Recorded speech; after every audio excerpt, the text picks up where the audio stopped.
Okay, welcome everybody this morning. We'll call the meeting back to order with a slight feedback in the council chambers.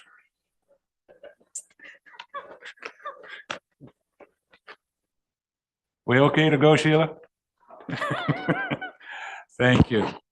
All right, call the meeting to order. And if you could, would you please rise and we'll take a moment for reflection.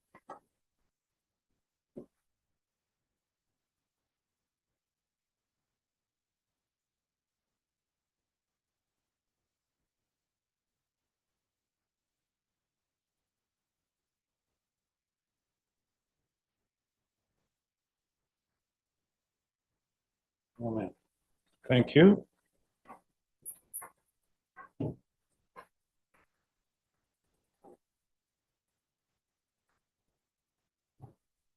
And just one thing before we proceed any further, just like to mention that an individual that worked with the municipality for quite a few years and retired a couple of years ago, but continued to be heavily involved and was with the Durham Cemetery Board and was working out at the cemetery even last week, passed away. So I'd like to offer my condolences to the Atkinson family, and one of the West Grey family members for years, Jim Atkinson, passed away very suddenly on Sunday. Very suddenly. So be very much missed.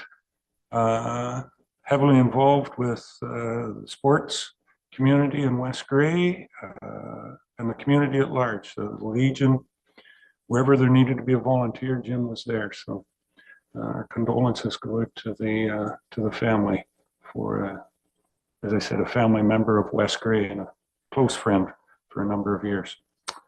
So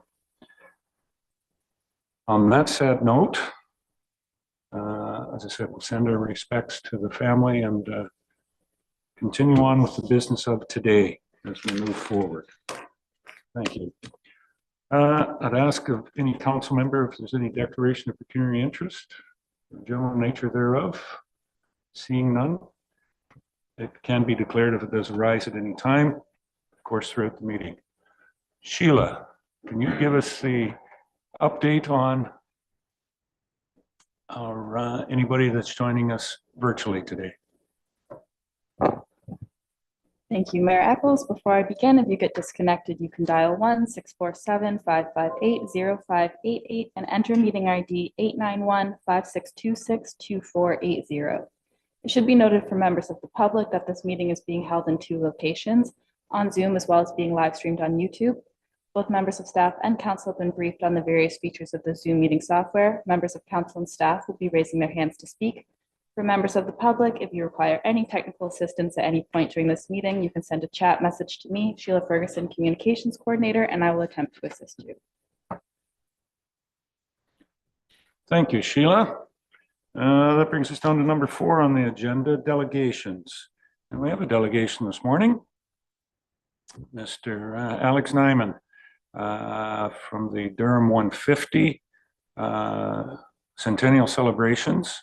Was a tremendous success, and thank you on behalf of the community, Alex, for being the chair of that. And it did raise some money, and you are forward with a proposal of how you want that invested back into the community. So welcome this morning, Alex, and the floor is yours. And I think you might have been here before, so you know how to operate the mic there. Got it. Thank you, and thank you, Council, for having me this morning. As you're aware, we had the homecoming last year. It was a huge success, and now we're looking to invest our funds back in the community. Our goal at the start was a community project with splash park kind of in mind. We've since then gone and achieved some quotes and now looking to move forward with this project in the community. We go to the next slide. So we are looking to build a positive, healthy, and inclusive environment, kind of building on existing equipment, and it would be an accessible and inclusive environment, useful for all ages and kind of all members of the community, not just kids, but adults can go there and enjoy the park as well. The location, we've kind of surveyed a few different locations in town. The committee has decided the best location will be the Town Hall Park. It's kind of close to the downtown core in Durham, close to all amenities, and it's a quiet street, low traffic. There's existing playground equipment there we can work with, and it's already a municipally owned property, so we're not having to acquire lands at added costs. We're hoping to add a pavilion in there as well. Splash pad, we want to have as much sunlight as possible, so there will have to be the removal of trees, but we'd like to add a shade feature in the form of a pavilion.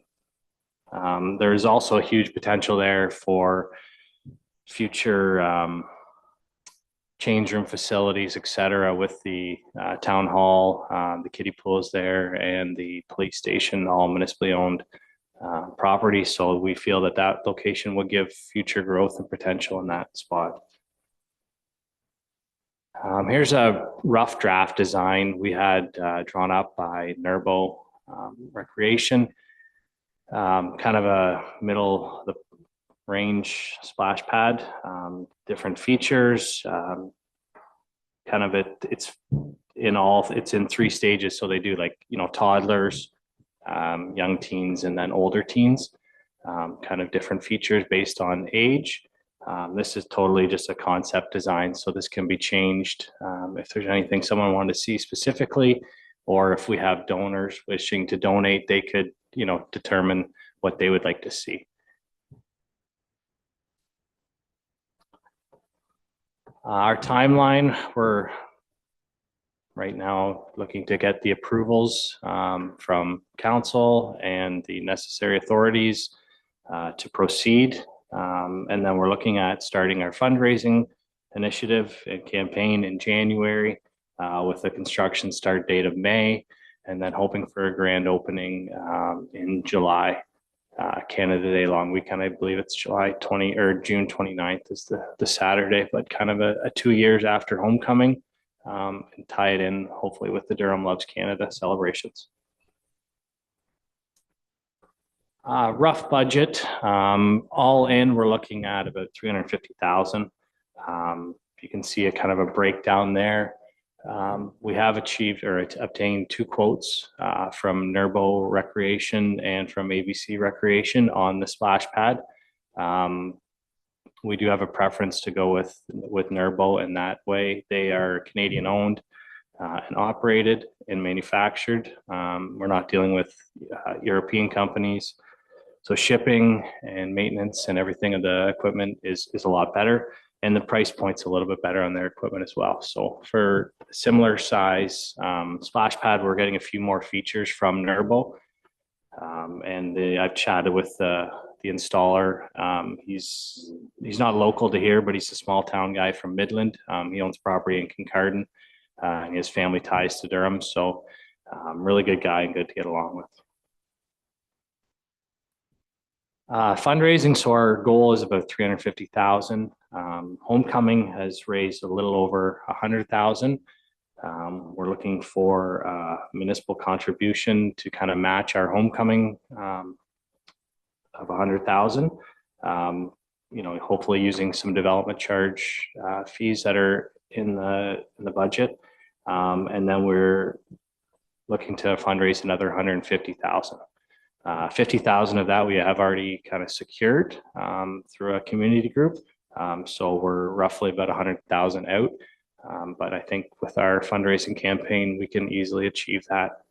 And in that 100,000, there'll also be cost savings that we're hoping to do by getting donations of equipment. So concrete, site work, that kind of stuff that companies are willing to donate, so that'll help towards that $100,000. So the request of council, at this point, we're looking to confirm the site location. Our preference would be the Town Hall Park. An update of the memorandum of understanding with the homecoming, if necessary. We had a memorandum with council previously for the homecoming. So just if that needs updated at all. We're asking for a contribution from the municipality of 100,000. And for the municipality to provide financial services to fund the project while it's ongoing. And then the committee is asking to work directly with staff to execute the final design and construction of the splash pad and work together on the permits and that stuff. And we're asking that the municipality continues to explore future options for change facilities and washrooms, et cetera, in that location. That's kind of the short and sweet of that. If you have any questions, I'd be happy to answer. I have been working with Cody and Jeff on from the staff side of things to determine water flow requirements and that kind of stuff. Very good. Thank you very much. And I probably, yep, got some hands up already, so there is some questions. Councillor Hutchison, Doug. Well, I'd like to make a point of order, if that's the right term. Since staff, we do have a staff report later on in the agenda. Would it be appropriate to move 11.4.3 forward so that we can have a discussion at this time when Mr. Nyman is here, rather than doing it later when he may not be here or has to come back or whatever? So would it be possible to move that report forward so that we can have a discussion now? Just we have to have the appropriate staff. That's also, we're missing maybe Carrie or maybe want to be involved, but I'm not sure. Okay. Yep, Carrie's here. I don't think it's a point of order, but just be able to friendly move that up on the agenda. Unless anybody is opposed to that. Please, let's hear from them right now. If not, then I'll allow the agenda amendment to go forward. Cody, you don't have to sit back there. You're up. Mr. Hewlett has a report. We do have the right number 11.4.3. Yep. Okay. Thank you. Cody, you're up and on. Sorry.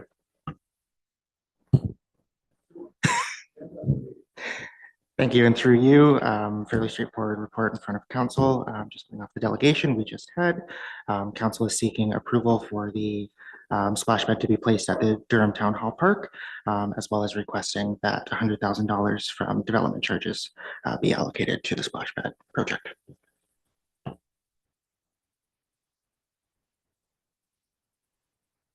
That's it?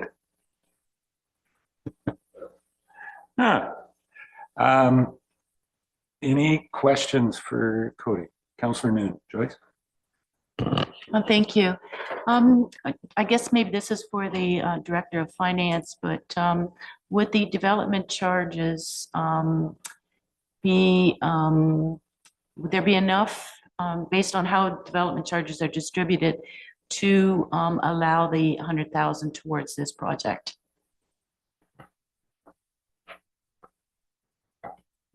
Director Mighton, you're there? Carrie? Yes, through you, Mayor. Yes, the development charges, there's a portion of the project that is growth related in the development charges study. So it has enough funds allocated for this project for the 100,000 that we would commit. So to say that if the commitment was 100,000, it's not coming out of the tax levy, it's coming out of development charges, which good. Further, Joyce, go ahead. This is another question, and maybe it's to the Director of Infrastructure or Public Works Manager, and it's regarding the water capacity for the playground. It'd be wonderful if we could use the recycled water just for the conservation of water versus using constant water from the municipal system. So I was just wondering the difference in costing, because I would take it if we're going to like reuse or use the capacity of generating this, reusing the same water, that the there'd be chlorination or something, that it would always be not affecting the safety component of anyone using the facilities if we're going to reuse water versus using ongoing water capacity. So I was just wondering what the difference in costing or the operational component of that and how that works. Cody wants to take a swipe at that one. Please. If I may ask a question of clarification, you're referring to a recirculation system? Yes. So the additional cost of a recirculation system would add approximately $100,000 to the cost of the project. And with that, with a recirculation system, it would either be chemically treated with either chlorine or bromine. Keep going. So this costing isn't factored into Alex's proposal. No, the current proposal is on a continuous flow system. So basically the water, it would run off of the municipal water system, and then any water used would basically go down the drain, we'll say. Or down the river, as it might be. Joyce? Again, that'll be a big cost factor based on the cubic meters that would be used on an average basis. So kind of have to weigh it out like that over a year versus maybe taking that extra money to do the recirculation of water. So anyways, I guess that's something we all have to factor. Thank you. Okay. Sorry, Tom, and then, yeah. Thank you, Mr. Mayor. Just one question. It's regarding capacity. That's, I think, just touching on, I'm going to take your segue there, but it's just the capacity. Are we, whoever can answer that, do we have the current capacity to fulfill this? I know we've got some other development going on. That's the only thing on my mind. Thank you, through your worship. It's a good question. We are working with our engineer right now. We have a draft report of our current capacity. I will say in general, as of today, we would have the capacity in our system to install this system. We've equated the volume of water required for the system to equate to approximately 45 residential dwellings in flow. So if we install this system, that's 45 dwellings that would not be able to be built if there was a capacity issue. Like I said, today there is no capacity issue, but depending on timeline for how we're going to move forward with an installation of a new well and things like that, my guess is that there likely it could be a capacity issue within the next 2 years, assuming that our growth stays on a current flow and there's no drastic recession or anything like that. But assuming our growth progresses as it is for the last year, we likely would have a capacity issue prior to being able to install a new new well and system, which is proposed for 2027. So there is no capacity issue today, but there will be at some point in the future. Thank you, Mr. Mayor. Okay, so I'm going to go back to what Councillor Noonan suggested, is the recycle system. So I guess with that being said, what is the capacity of the DCs now to possibly maybe do a complement or a little bit of funding or assistance towards this recycle system, if that's what you want to refer to it? Because if you're talking that number of houses not going in, that's that's quite a bit of money to keep coming on the levy. I totally support this, Mr. Hernandez, by the way. I'm just trying to come up with, it's a value in maybe investing in this $100,000 system up front, and then we don't have any capacity and we can carry on with our development. So I guess it's kind of where I'm at. So maybe Director Mike would, if there's extra money there that we're not aware of other than that request, and I'm seeing a shake of the nose. So That's one thing that I don't know how we would go about that. Maybe we reevaluate the cost of the project and look at that, so we're not stalling any development, if you will. Thank you. Okay, Councillor Shade, yeah, your question? Yeah, a similar line of questions to the two that have just been asked, so I won't reiterate that. And just to start off by saying, it sounds like a great project, and I'm glad you guys are taking this on. So apart from the capacity issue, Cody's report does refer to the campus, recreation campus with the splash pad and pavilion, but we're not talking about the pavilion at this point. Is that correct? I would say that this project is part and parcel, and the pavilion would be included in the project. And that's included in the budget that's before us? Yes. Oh, okay, great. That's my question. Thank you. Anything further? Councillor Hutchison? Thank you. Yeah, I'm supportive of the project, and I'm pleased that the Homecoming Committee is willing to put this kind of money into our community. But I have a couple concerns. First of all, the public washroom, and I think that's proposed for the pavilion down the road. I've been proposing that we try to get a public washroom downtown somewhere, and a Riverside Park could have been an obvious location, but that's not in the works right now. So this might be a good backup. My other question I had, was what about the police station going forward? We've got a building there that is going to be vacant in the next couple of years, hopefully sooner. And it has some old issues. So are we going to be tearing that building down? If we tear that building down, what does that look like in terms of the park and access? And maybe we put up something that has washrooms in it in place of the police station. I just have some questions about what does that look like going forward, because it's great to have this thing behind, but all of a sudden we've got this building that we don't know what we're doing with, and is that going to affect the looks of the project and the looks of that area? So I have some questions with that part of it. And other than that, I think the idea is great, but it'd be nice to know where we're going in terms of our police station, and maybe it can be converted into washrooms, if nothing else, in a space. So I don't know. That's one of the questions that came forward when I was talking about it, and I'm not sure if anybody can answer it, but maybe some of our staff would like to try. Cody was just chomping at the bit to get at that one, so Cody. I'll try to answer that question through you, and thank you for the question. I cannot speak to the condition of the police building or the state once our police services move over to their new building. However, we are currently investigating various options for bathrooms over there. Currently, we have already committed to installing portable bathrooms, so portalets over there throughout the summer, which would essentially limp us through for the first little bit, but we are actively investigating washroom options, either potentially retrofits to existing buildings or potentially standalone units. I am aware of a few grant streams that will be opening in the new year that may be a fit to fund a bathroom or changing area. So we would definitely try for those. With that being said, we also have the GBIC grant still in the queue that council may remember was a full retrofit to the Durham Town Hall facility.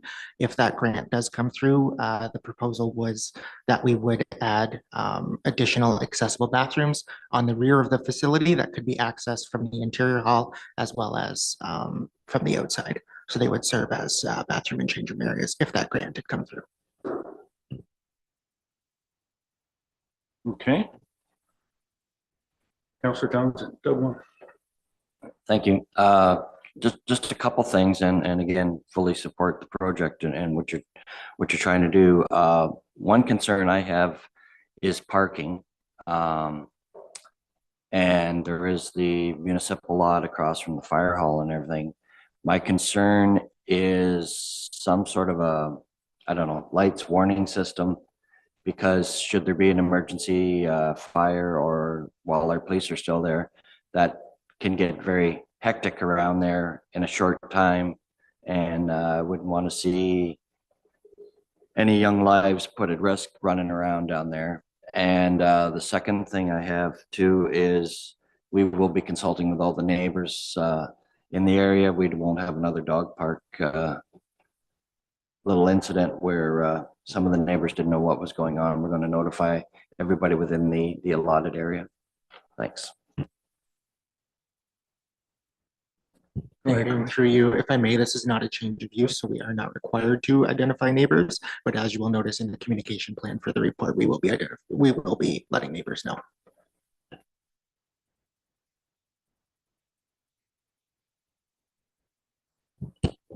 All right, my questions regarding moving the existing playground. Was that cost included in the report?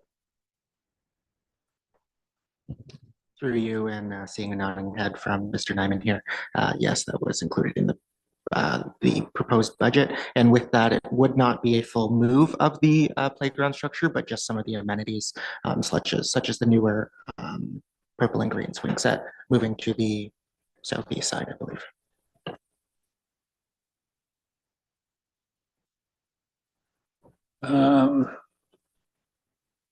If I could, just one quick question from the chair. We have a swimming program at the Middle Dam. So we're kind of registration and run the swim program at the Middle Dam and whatnot. Is there a possibility, instead of using municipally treated water for swimming, is there a possibility of drawing water from the river, running it through and going back out into the river? Right at that spot. I have no idea. Just a question. Thank you for the question. This was one of the first questions asked of public health when we started down this splash pad route. The easy answer is yes and no. Yes. Yeah. Yes, here I'll start over. So a splash pad is considered to the same standard as a public pool. Meaning the water needs to either be chemically treated with either chlorine or bromine. So yes, we can pull water off of the river. However, then it has to go into a holding tank with a recirculation system where it would be either treated with chlorine or bromine and then recirculating through the system. And if we wanted to pump back into the river with the wastewater, I'll say, we would need Ministry of Environment as well as SVCA approval, and we would need to install a dechlorination system or a bromine system in order for it to be put back into the active waterways. So you would be it is possible, but you would be adding significant costs on top of recirculation system. And a ultraviolet system isn't in the cards? An ultraviolet system is eligible. However, it still needs to be treated with either chlorine or bromine.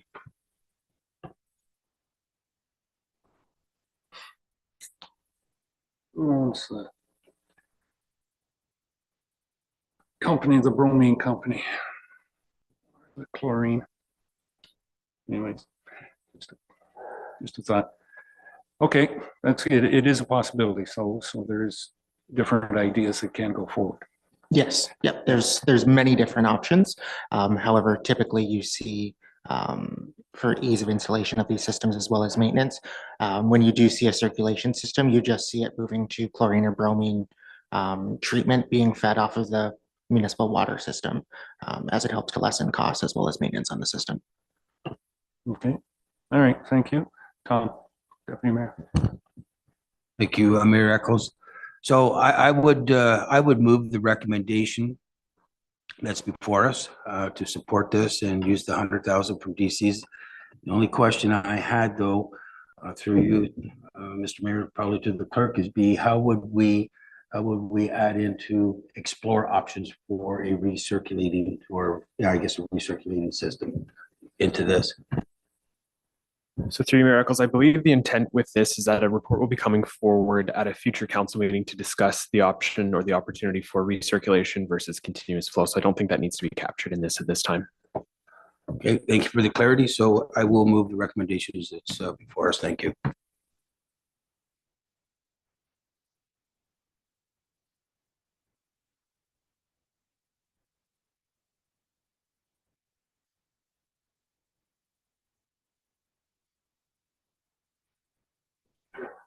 I do think it seems from what I've heard that it's likely we would be going with a recirculating system. given the capacity issues, and that I understand that's likely to cost in the range of $100,000 additional. And I understand we can't take that from development charges. So I think if we're committing to this, we're also committing to taking $100,000 out of tax revenue and applying it to this project. If not in this tax year, next tax year at the latest. So I just want everyone to be aware that, you know, we're working on the budget. We're trying to cut like 1,000 here, 1,000 there, trying to get that number down. And we're adding likely adding $100,000 on with this motion.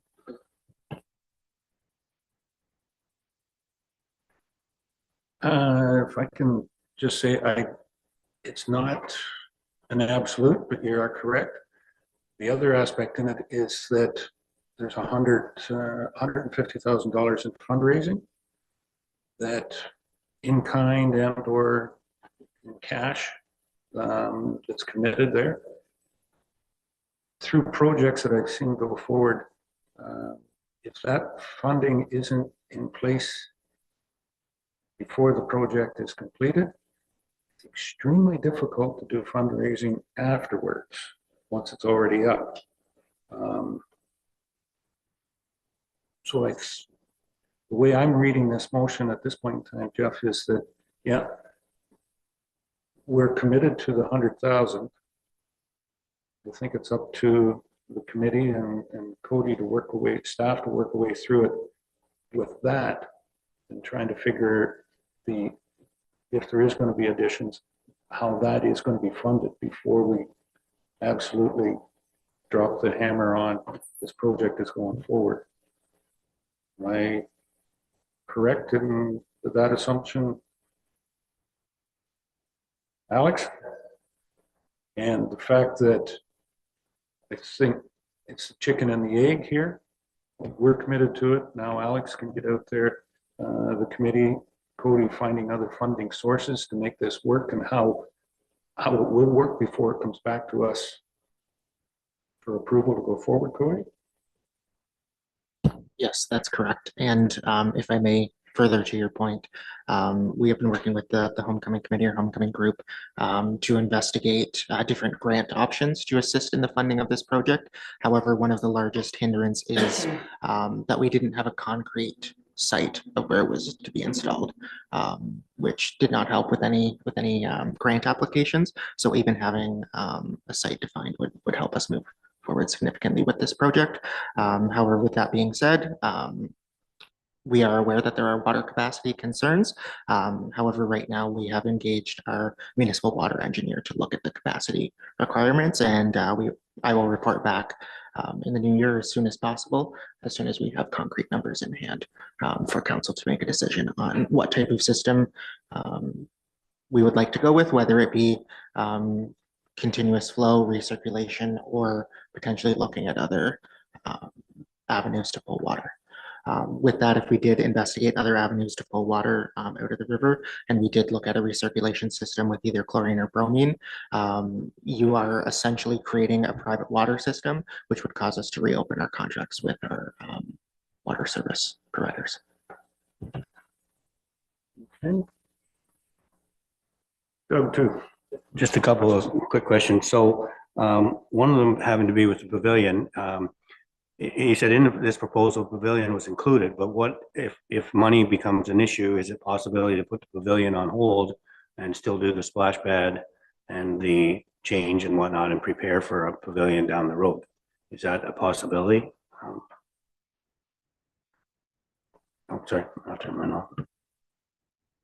So if I may, and I may refer to Mr. Nyman in the room, the change room or bathrooms are not part of the current proposed project from the splash pad group. So any changes of bathrooms would fall on the municipality to install, but I would defer to Mr. Nyman with regards to potentially pulling the pavilion to fund other portions of the project.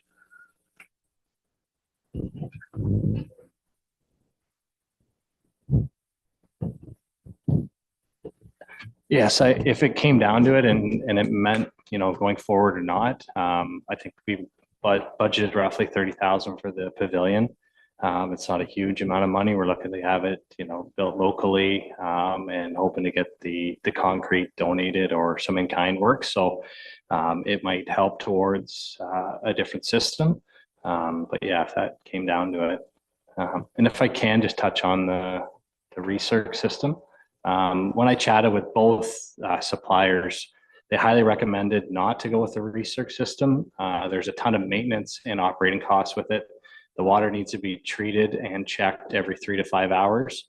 So that means staffing and on the weekends when the splash pad is used most.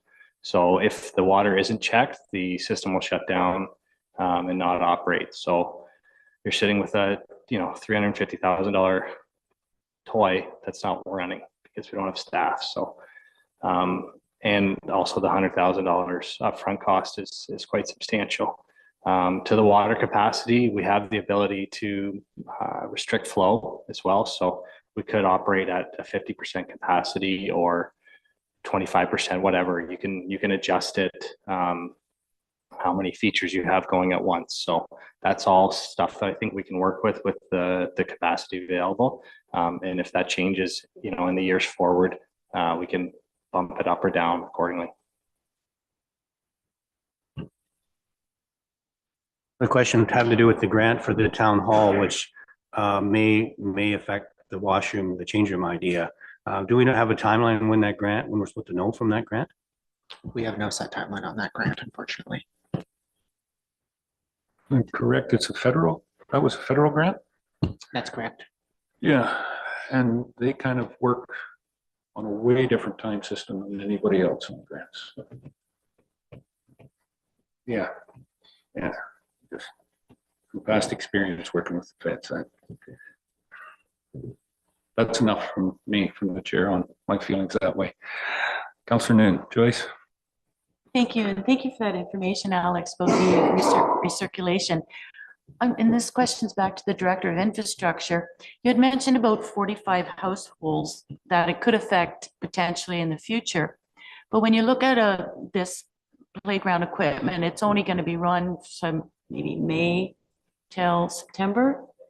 So the rest of the time, the capacity is going to be there for these additional homes. Plus the fact, Alex mentioned that it can be monitored based, the flow and so on and so forth.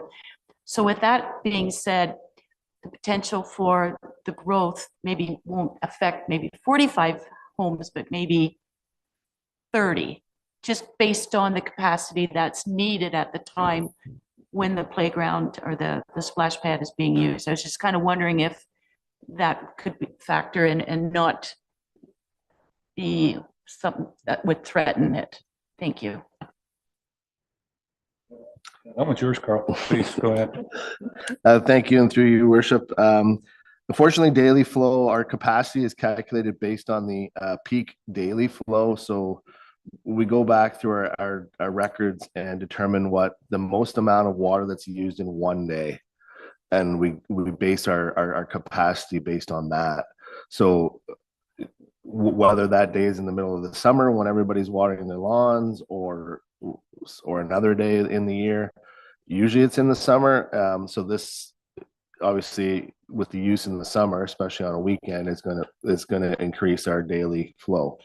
And that's how our capacity is determined. So unfortunately, it's one day of the year that determines the capacity for the entire system. Cody, a comment? And if I may further to Director Shipwreck's point, with regards to the usage of the system, the 45 residential units were determined from the numbers provided by the Homecoming Group, as well as looking at over 15 surrounding splash pads and what their usage would be, as well as taking into account the ability that we can turn features on and off, depending on water capacity. So the 45 residential units was based on immediate use for the splash pad. Okay. The motion that's on the floor, we've kind of got away from it slightly here. Draw us back, unless there's any other questions on the motion to basically, as I said before, is the support in principle to commit the 100,000 and put it back, that that's the first step basically in this process. With that and with everything else, can Mr. Nyman with staff make it work? I think that's where we're at right at the present moment. That's the way I read the motion. Director of Legislative Services, is that your understanding of what the motion is meaning? We want to, make it negligible. Councillor Shea brought a very good point.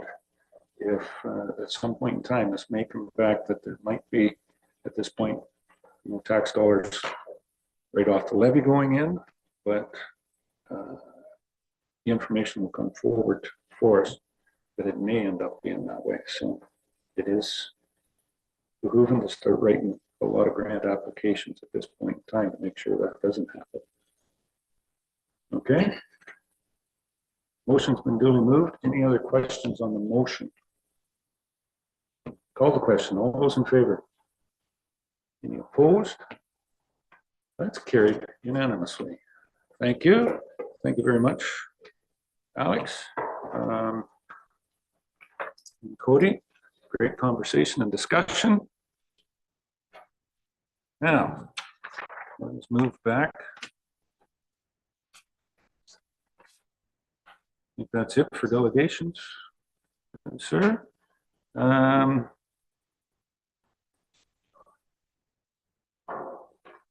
There's no public meetings, so we're down to comment period.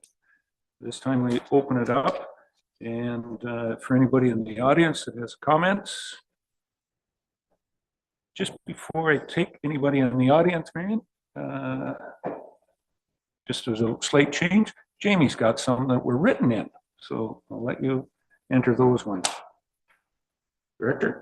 Through you, Mayor Eccles. The first one was from Chris Palmer respecting agenda item 11.4.2. And the comment is, Dear Mayor Eccles, council members and staff, I would like to point out that the change of use requested by Durham Trailblazers would be in direct conflict with language contained in the West Grey Official Plan, item K2, active transportation, which sets encouraging self-propelled modes of transportation as a goal and states that the provision of active transportation is an important element for the primary settlement areas of Durham and Newstead.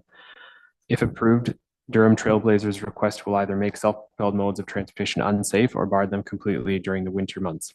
I therefore urge council to act in the spirit of the West Grey Official Plan and for the good of the majority and deny their request. Chris Palmer. Second comment is from Deb Wright, who writes, greetings. I just wanted to take a few minutes to add my input on this matter. I live in the second row of condos next to the trail between Park Street West and the river. I often walk down the trail with my dog and meet many people who do the same. It is such a beautiful trail to walk on. Please keep it that way. I am sad to report that I don't feel as safe as I used to on the trail. I have been walking the trail for 7 years now. At the beginning, there were only scooters with respectable drivers and other people walking themselves or their dogs and enjoying the peace and quiet and beauty of the scenery. Just a couple years ago, that has changed. I've been run off the trail with four-wheelers and in the winter snowmobiles. Most of my experiences with them are not good. The noise alone causes my dog and I to become anxious, and they have caused such fear in my dog that he is at times afraid to go that way again, and I cannot blame him. I did not like it either. I wonder what would have happened if they had hit myself or my dog, who would be responsible. But honestly, I am also concerned about the people squatting down there too. I have been stopped and money demanded from me. I had nothing on me to give, but it still makes me feel unsafe, so now I don't go alone anymore. The other thing I personally don't appreciate is the noise of these vehicles going down the trail. They are not quiet. Their engines rev and are very loud. Often they go down after dark. All the houses along the trails have to swallow that noise. If you allow these vehicles down these trails, more and more safety issues, noise complaints, and insurance issues will arise. That's a guarantee. We already have many four-wheeler vehicles without licenses driving fast down our roads. Do we really want them on the public trail, making them unsafe? They drive too fast, and most are not considerate of others. Anyways, that is where I stand in the decision. Please keep it safe. Keep it a safe environment where people can enjoy all its beauty and wildlife the way it should be. Thank you so much, Deb Wright. Thanks, Jamie. That's it. Just the two. Marion. Ratcliffe.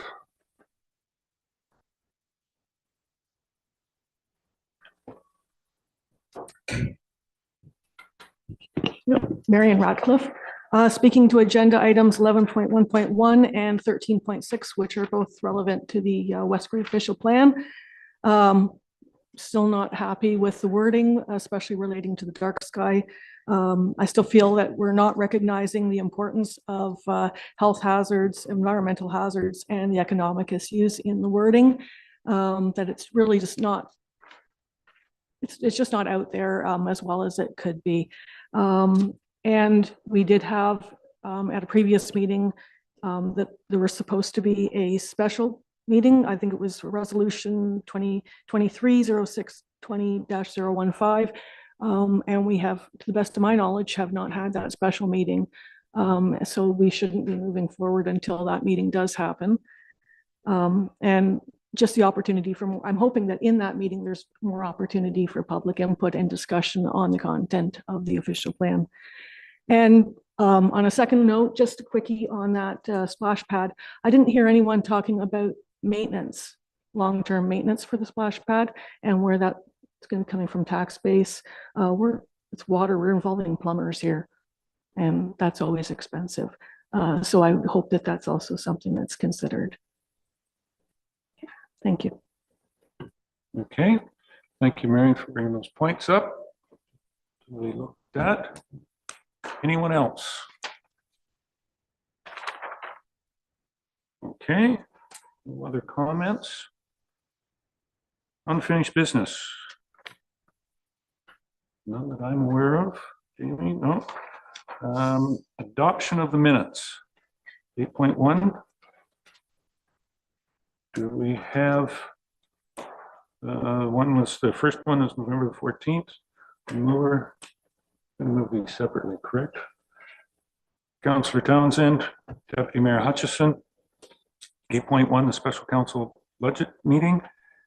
Any errors or omissions on those minutes? Moved. All those in favor? Any opposed? That's carried.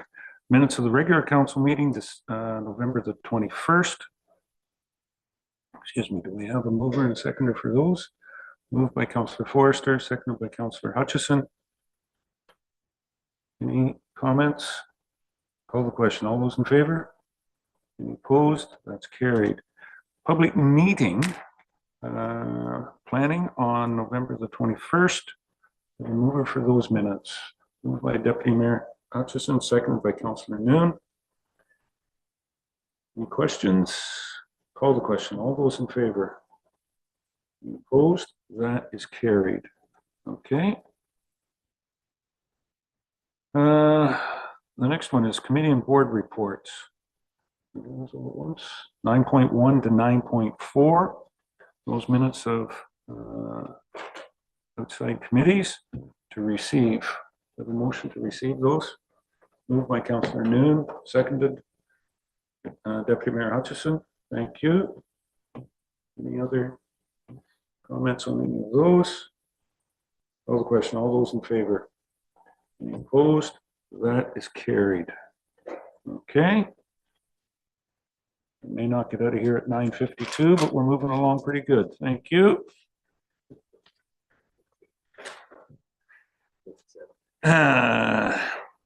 Correspondence brings us down. Before we get into correspondence, Jamie, are we okay for the consultant planner?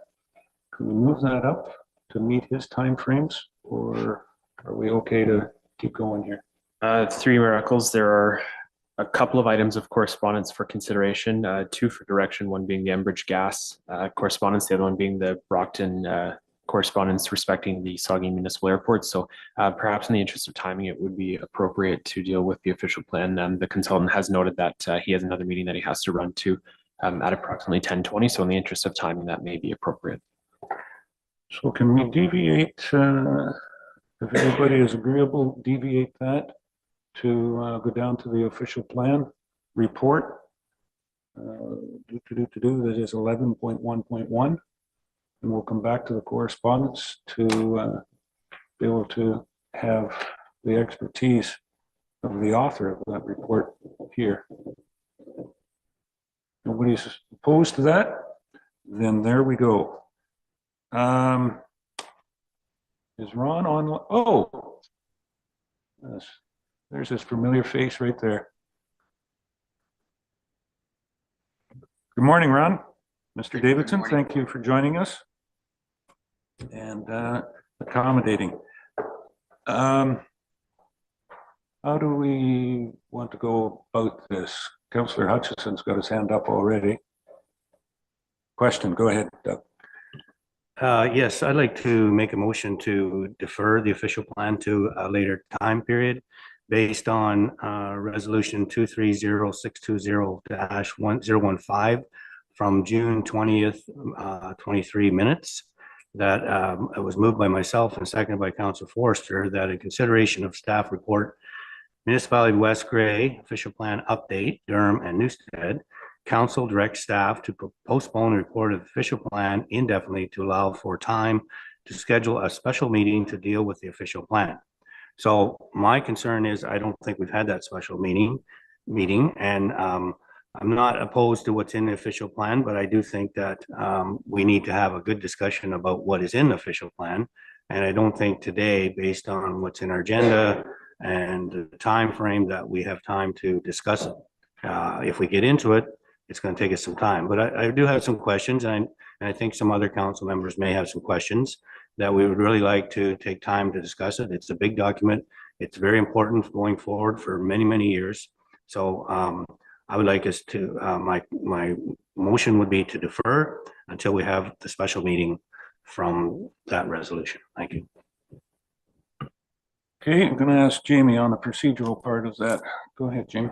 Through your miracles, and to Councillor Hutchison, just to provide some parameters on this, I think it might be good to solidify a time frame for this. So what I have crafted is that in consideration of the new official plan, Durham and Newstead, council directs staff to schedule a special meeting in January 2024 to address the official plan and defers a decision on the official plan until the special meeting in January 2024. Does that suffice? Okay. We have a seconder for the deferral.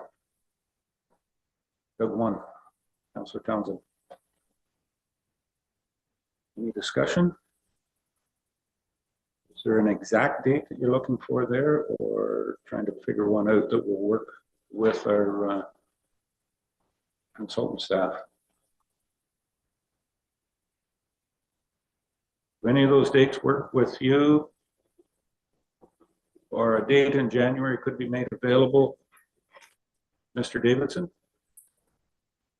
Yeah, as it stands now, I have no commitments at 9 a.m. on any of the Tuesdays in January. Okay. And just for clarification, this would be a special council meeting. It wouldn't be a public meeting. We've already had that portion of it, so it would be for council discussion. That's it, not a public meeting. Just for clarity. Okay. All right. Any other discussion on the motion? I'll call the question. All those in favor? Opposed? That's carried. All right. You'll have time to get off to your meeting now. Good, sir. Thank you for joining us. Thank you for joining us, Ron. My pleasure. Okay. And that's 11.1.1. And we will coordinate a day that works for everybody. Tuesdays seem to be the best. We'll say that in January, the Roma conference is on Tuesday, the 20, whatever that day is, 22nd, 23rd. So that one is out, but there are certainly another. I think the first Tuesday would be January 2nd. Would everybody be fine with that one? I jest lightly. No, okay. No. All right. We'll try and coordinate that. Well, staff will certainly get it out there and we'll be good. All right. That moves us back to correspondence. We have a letter from Enbridge that needs some direction. And are they looking for, I believe they have a prepared statement there, Jamie? Do you want to introduce that? Through you, Mayor Eccles, yes, Enbridge does have a resolution that they've proposed respecting consultation on the future of natural gas expansion and home heating affordability. So if it's council's wish, the resolution is in the package, so we would just need somebody to move and second it if council does want to put forward that resolution, and then we can just insert the municipality name within that. Okay. It's out there. You want to move that, Tom? Deputy Mayor is moving the motion as proposed in the correspondence. A seconder, Councillor Noon. And any further discussion on sending that off?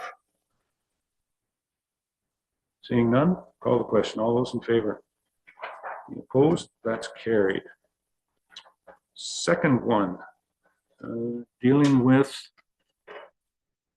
excuse me, municipality of Brockton sent over a correspondence on their pending sale request to sell the municipal asset, the Saugeen Municipal Airport. And any staff comment on that? Can't believe that our Director of Finance isn't jumping over this. She always likes to collect money. Sorry, Carrie. Laura.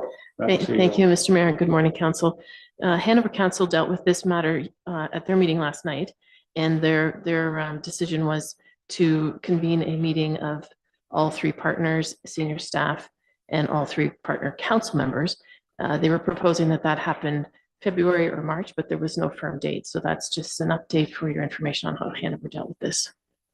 As of last night, correct?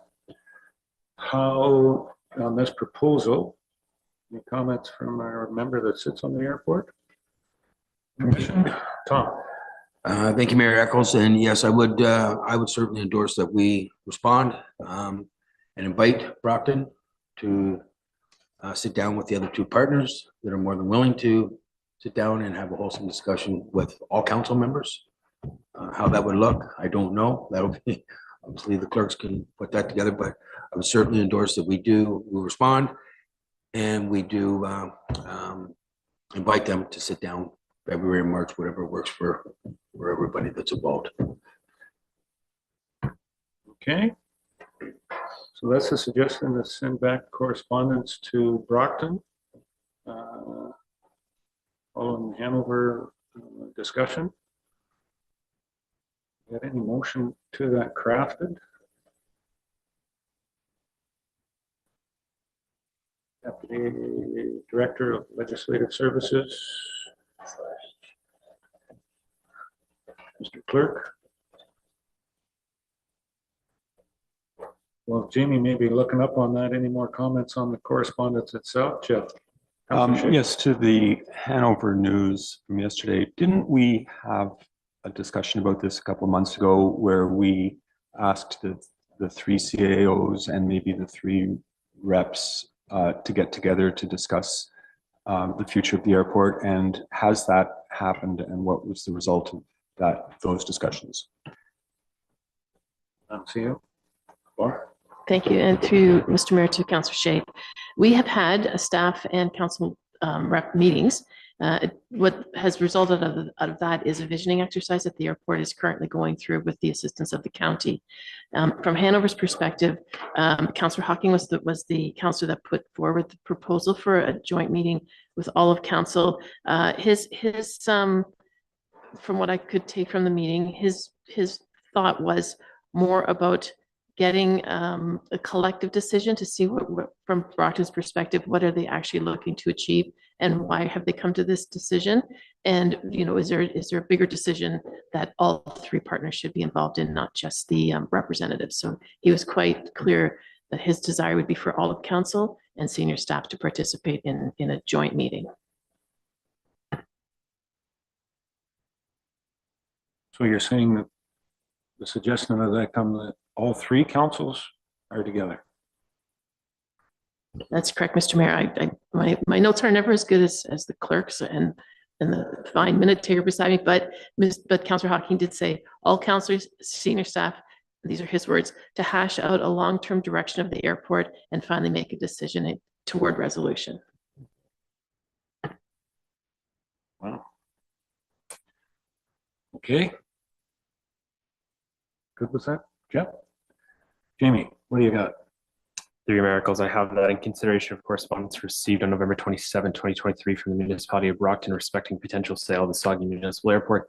Council directs staff to send correspondence to the municipality of Brockton and town of Hanover requesting that the municipalities of Brockton, West Grey, and the town of Hanover meet to discuss the future of the airport. Okay. That's a motion to deal with this correspondence. Somebody move that? Deputy Mayor Hutchison. And Councillor New. Okay. If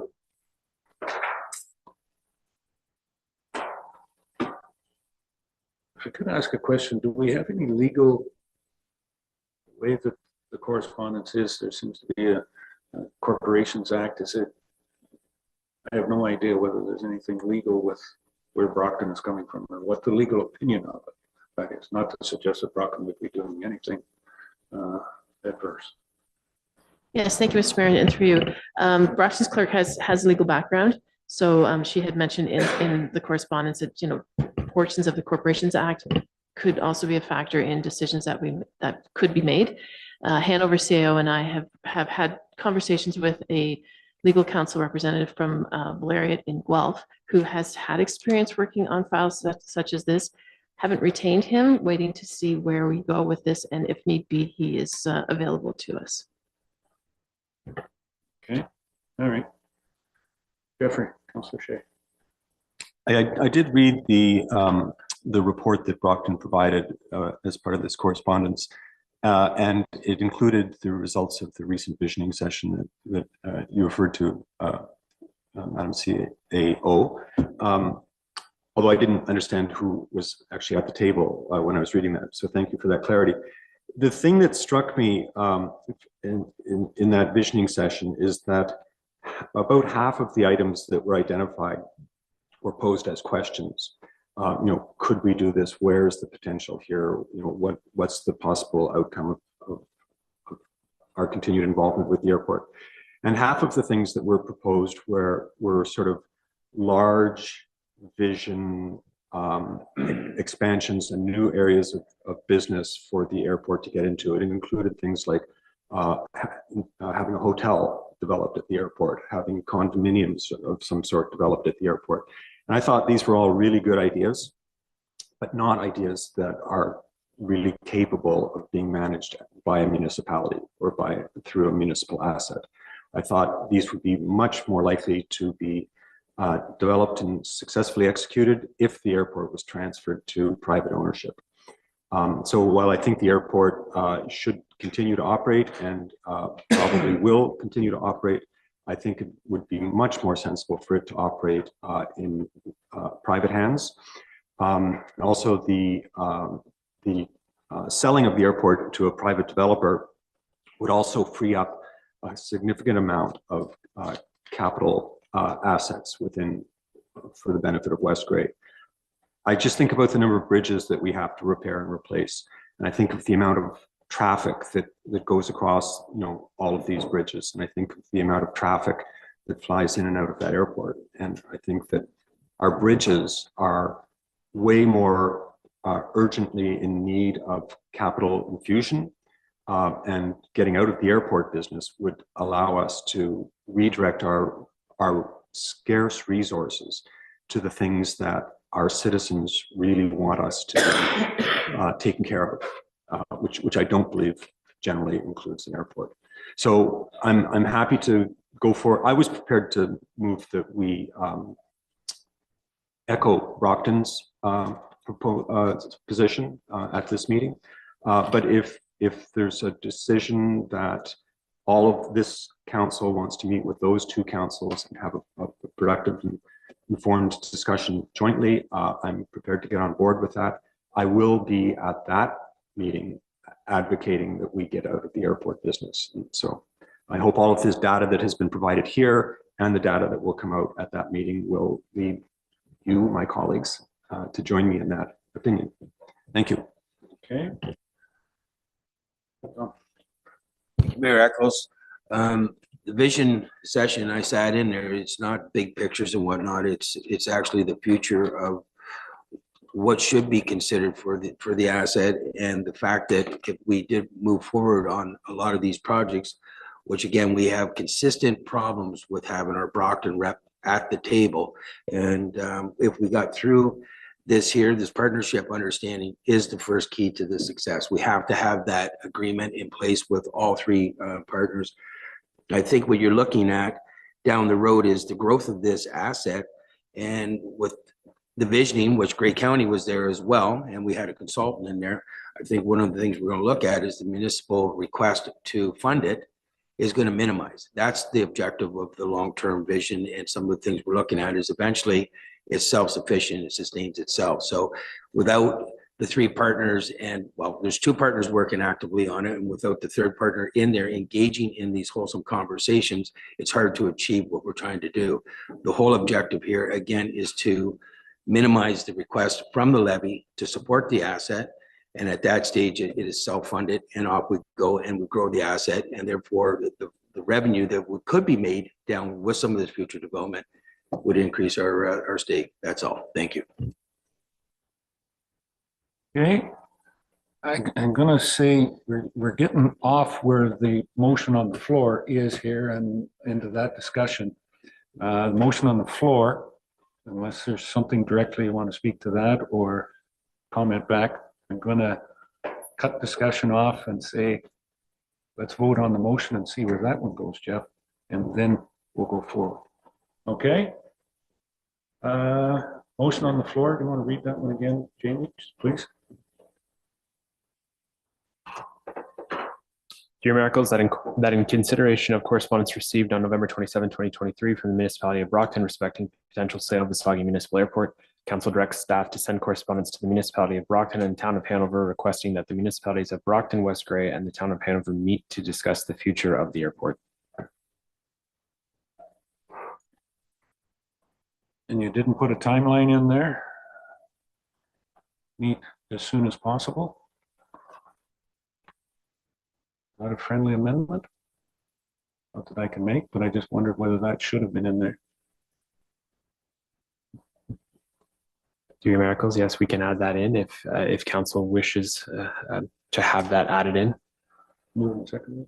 Tom? If I may, I believe that Hanover last night said February or March, so I think that we went in with that same wording, then we can line up with them.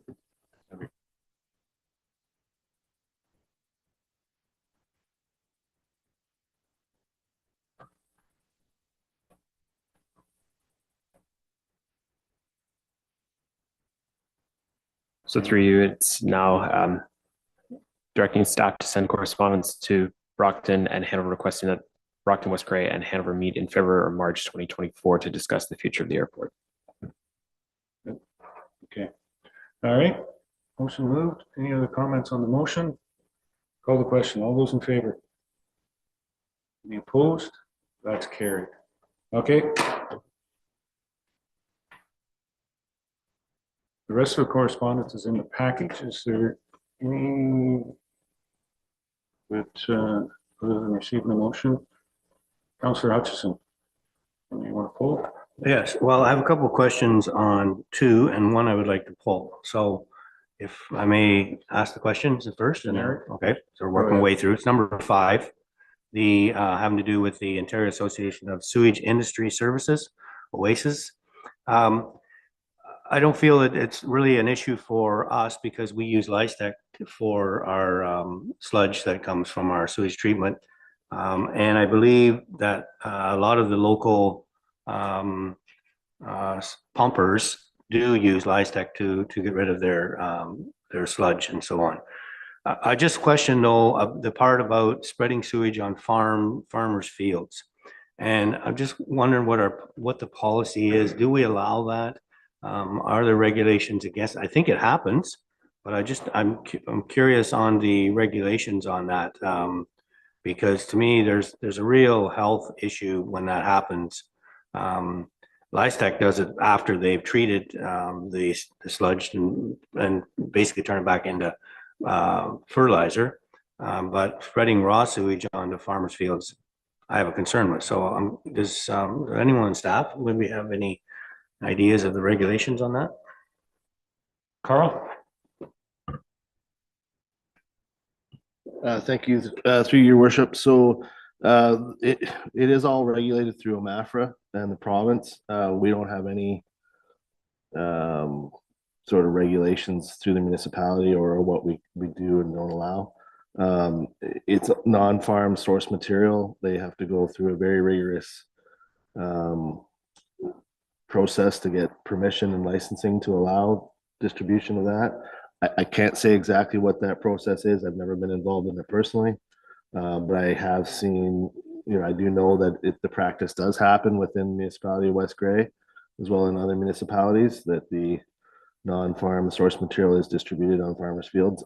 I don't know the locations necessarily off the top of my head, but it does happen within the municipality. I do know that.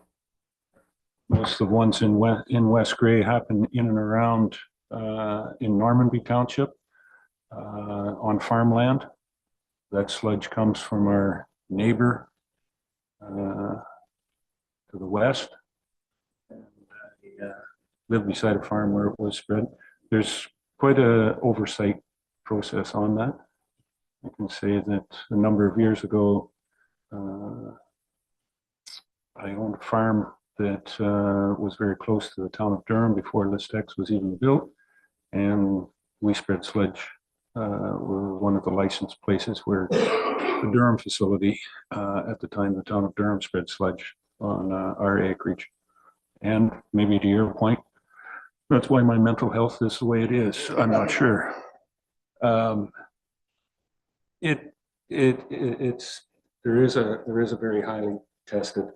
I will say that locally, without any heavy industry and whatnot, the sludge that is coming out and probably in Grey and Bruce, absolutely minimal as far as toxins and whatnot go. I think where it really comes into play is some of the larger cities years ago that were exporting their sludge into the rural areas. I don't know whether South Bruce is in that or not. So that's just some clarification for it. Doug? Yeah, so I'm not sure too whether there's a difference when we're talking about sludge, whether they're talking about like septic tanks, when septic tanks are pumped, right? So the provider pumps the septic tank and then takes that and puts it directly back on the farmer's field. Is that what you're referring to that part that's regulated, that's the part that's regulated? Go ahead, Carl. Septic tank pumpers are not permitted to dump that sewage directly back into a farmer's field. That's not permitted. So that's what I that's what I sort of took from this thing, that they were concerned with the septic tanks being spread. That's the way I sort of read it. But anyways, that's fine. As long as we have regulations, and you're saying that we don't allow that, that's good to know. Okay. My other one, sorry. Okay. The other one was, I'll go down to the bottom first. Number 12, correspondence from municipality of Tweed re 1/3 funding grant programs. In our delegations to Roma, we had asked for funding, to talk about funding for municipalities, and that's what this is sort of about getting more funding. Did we get confirmation that we have a meeting regarding meeting any ministers regarding funding? Staff, Laura or Jeannie? Through you, Mr. Mayor, not yet, but it's early. We don't normally hear about Roma delegations until 2 weeks ahead of the conference. We will update you. Okay, so that's good. So look forward. Hopefully we will get one, because I think personally, in order to go forward and to try to fund all the things that we need to do in our municipality, we need more help from provincial and federal government. So I hope that they help us, but it's not looking real promising. And the last one has to do with number 8, I guess it is, corresponds from the Multi-Municipal Energy Working Group. I'd like to pull that one and just to discuss it. Number 8.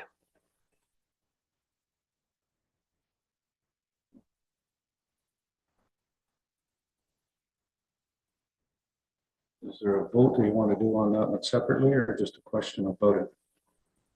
I was hoping to have a discussion because it does affect us. We have a provider has asked for our support, but it raises some questions. So I'd like to make people aware that where we are with that situation. Go forward with your discussion here and then we'll see what we Okay. need to do. I just have to find it in here. So I don't know what page it is.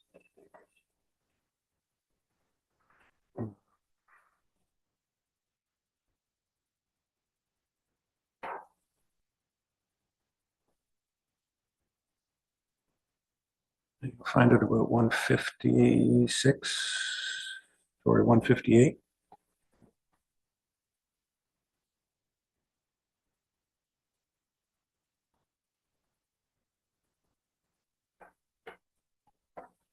Okay, so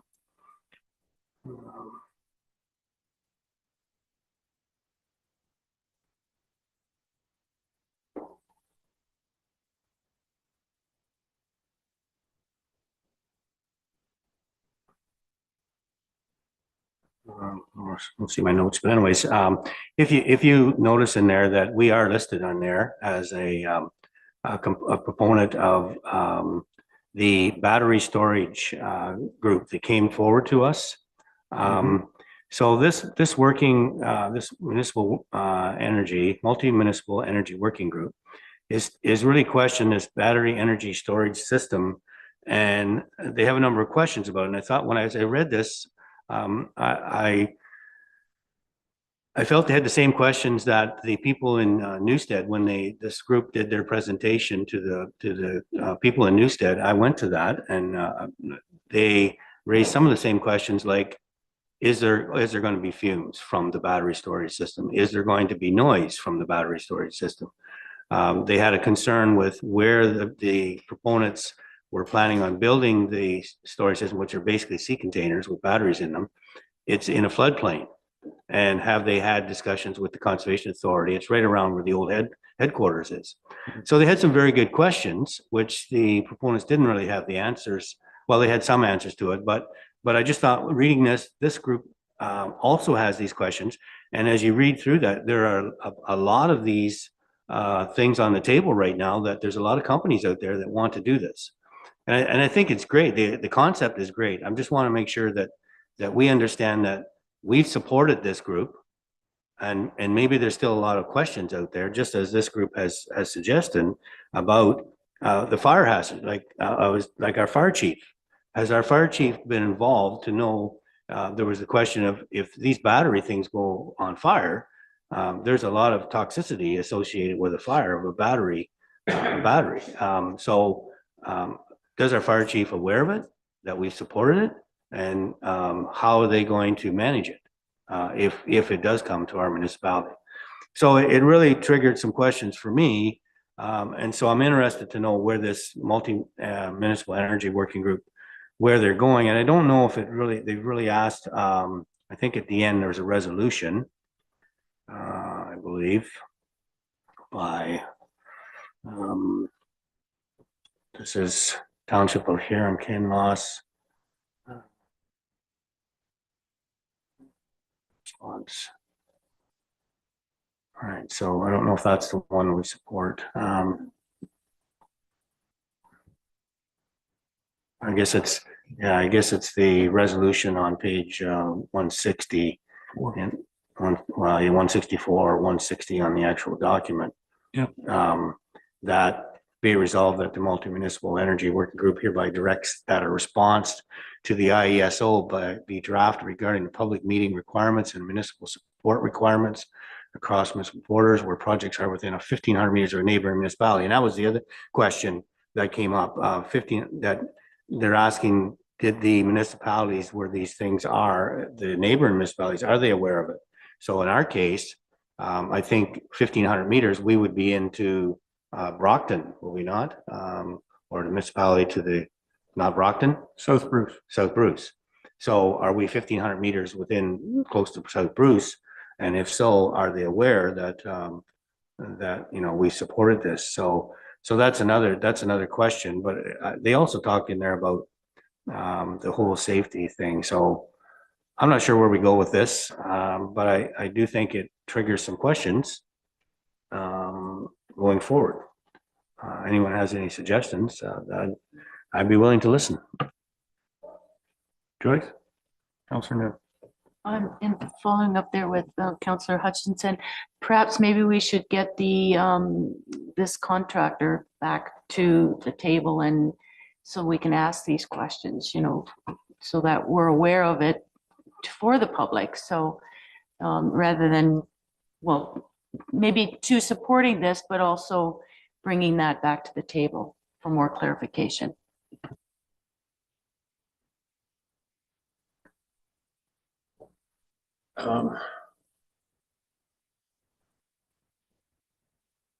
Not to be light on that, Joyce, but that's just like kind of asking the fox, how did you get into the chicken coop?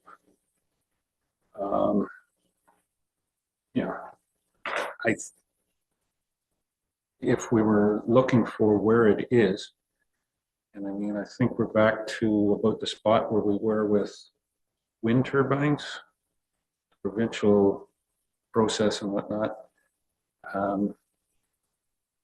Maybe ask, I would suggest, instead of having a meeting with the proponent, see if we can have staff do some research on where the province is. These are provincial pushed things, either from ESO or IESO and or the Ministry of Energy. Find out what is there and whatnot. Go to that point.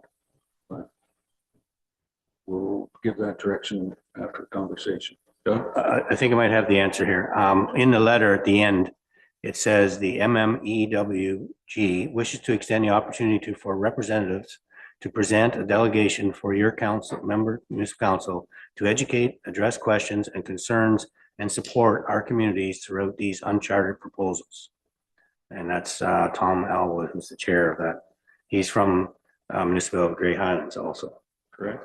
So maybe this solution is to ask this group to do a presentation to us to hear more about their concerns and to see where it's going, because I think it sounds like they're pushing at the IESO level or the provincial level to question some of these things. So would that be a starting point, maybe? Mm-hmm. Exactly. So are you putting forward a motion then out of this correspondence that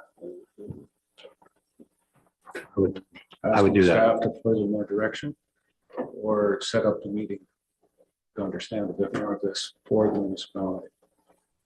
Well, we can hear from staff whether they want to come up with, do some work on it first, or whether we get this group in first. We'll maybe hear from staff. Laura? Through you, Mr. Mayor, I would recommend that we accept their offer to delegate council, and then pending any action ideas coming out of that information session, that would be helpful for staff as well. So you want to pull this correspondence now, Councillor Hutchison, and make the motion? Sorry, I thought we did pull it, but anyways, No, we're no, we just didn't. having the discussion on it. Oh, okay. Yeah. Okay. So yes, I'd like to pull this document, and I will make a motion regarding a delegation. Council. To council. MMEWG. Right. Or IESO. Whoever's Well, going to give us the information. I'm not sure.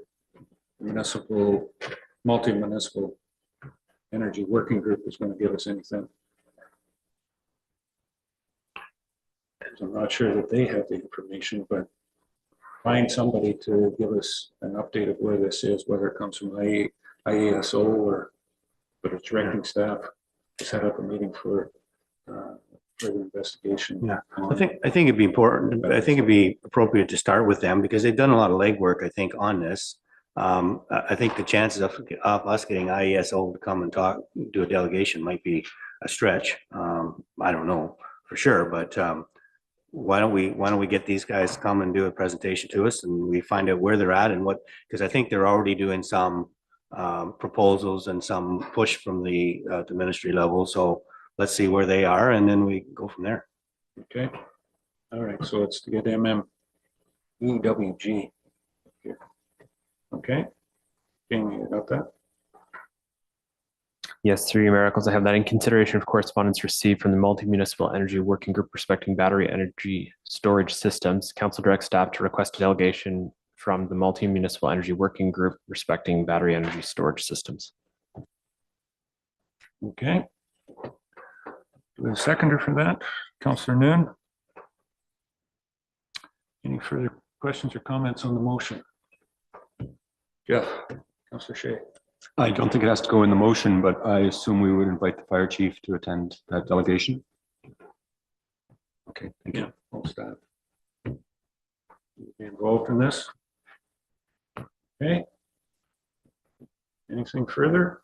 Call the question. All those in favor? Opposed? That's carried. We're not done. I'm going to finish up with correspondence here first. Joyce? I would like to pull 4B, resolution guaranteed livable income. I know this was addressed at a previous meeting, and at that time was recommended to staff to find out more about our living wage in Gray or in our area. And based on the delegation that we had at our previous meeting and finding that we're the second highest in rate for income or for just living costs, I feel we should support this based on that information we received. Thank you. So the resolution on guaranteed livable income. You got that, Jamie?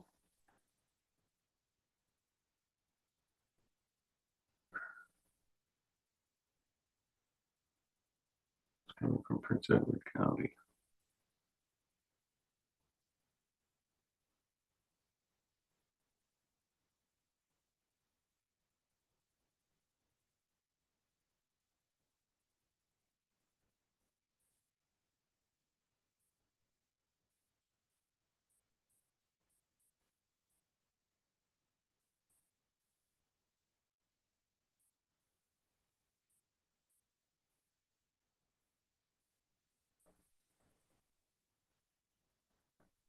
And it's on 129, I think is the motion that Joyce is referring to.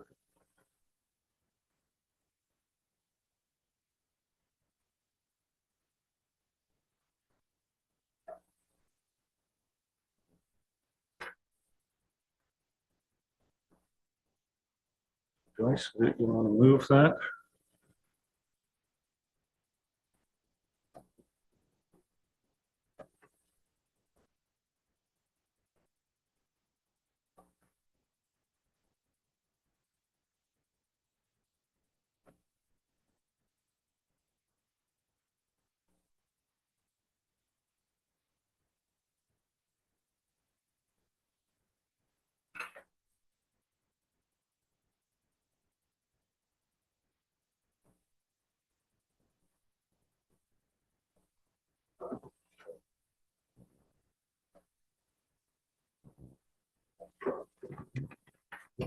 Come along there, Jamie.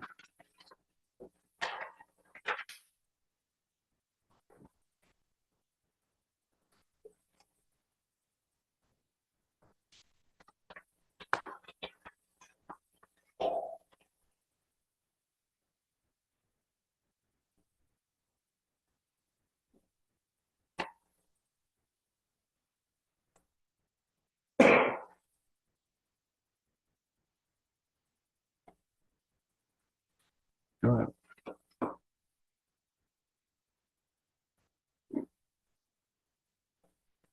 Through your mayor, I have that in consideration correspondence received from Prince Edward County respecting guaranteed livable income. Council directs staff to send a letter of support for the resolution to the Right Honorable Justin Trudeau, Prime Minister of Canada, the Honorable Doug Ford, Premier of Ontario, the Honorable Michael Parsa, MPP, Minister of Children, Community and Social Services, the Leader of the Opposition of Ontario, and the Leader of the Official Opposition of Canada. Okay.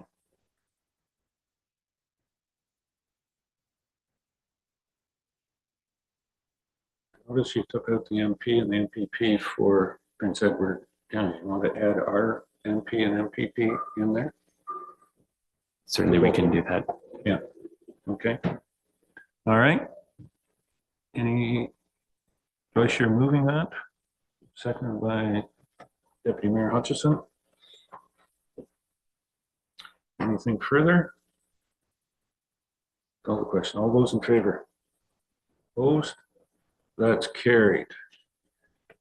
Anything else on correspondence before we accept them?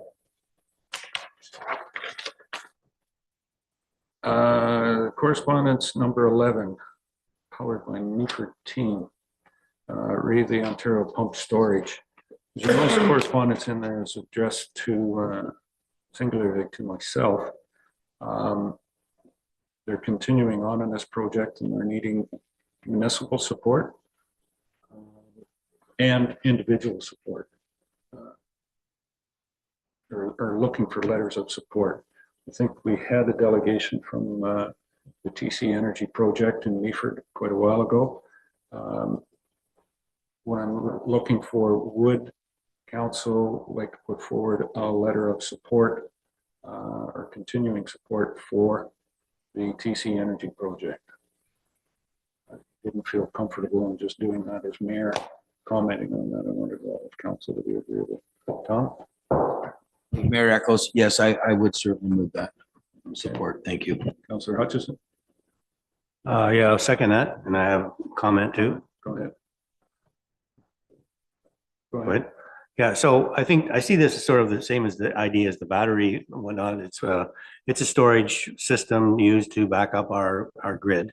I think it's a good idea. I know there are some concerns from local citizens about how it all works, but I see in it being somewhat more friendly than the battery one. But I think the battery storage system is going to come. It's just a matter of getting a handle on it, what it's going to look like in the future. So yeah, I'm supportive of it. I think it's a good idea. Thank you. Okay. Any other comments on it? Call the question. All those in favor? Any opposed? That one's carried as well. Okay. Any other comments on the correspondence? For the rest of them, I'll need a motion to receive correspondence for information.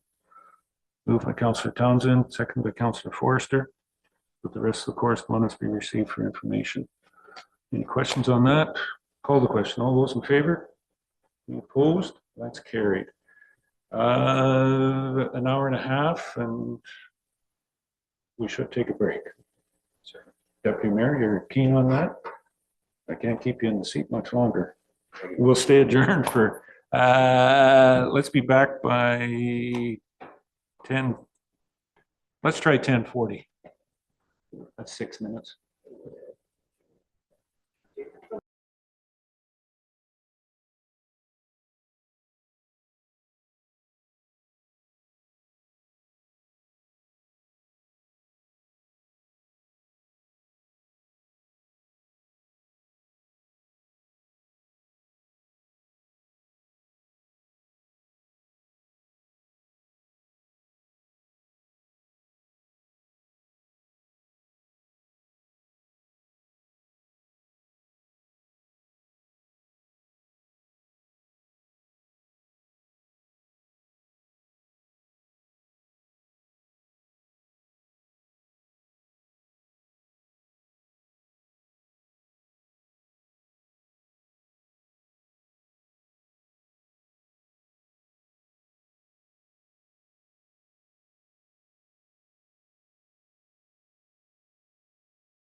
be fashionably late.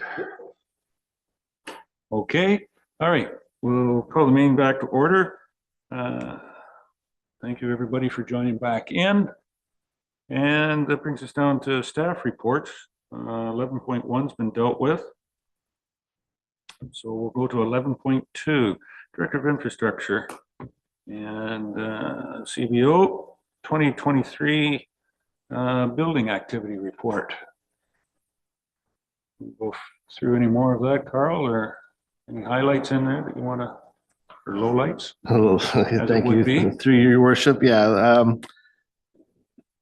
Obviously, it's not great news. I mean, obviously, we would prefer the building numbers to be, back to where they were in 2021 and 2022. Just it's not a realistic number to maintain. Our numbers are very similar to other municipalities where I've spoken to their building inspectors, and unless they've got a specific project or, specific subdivision that's just coming online or something, their numbers are, similar, similar negative as ours. We are very close, if not right on where we were pre-pandemic, which is, really where likely we should be. We have a lot of development proposed in the municipality, a lot of smaller scale projects, but a lot of a higher number of projects that are, going through the process of zoning and things like that, and pre-consultation with the planning department. So, development and building is continuing and will continue, but I believe they will continue on the numbers similar to what we're seeing now, what we see numbers, what we saw pre-pandemic.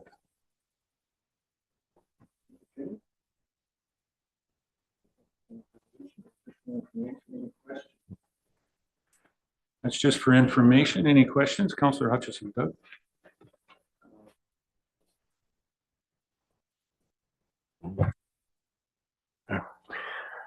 Yeah, thanks for the report, Director.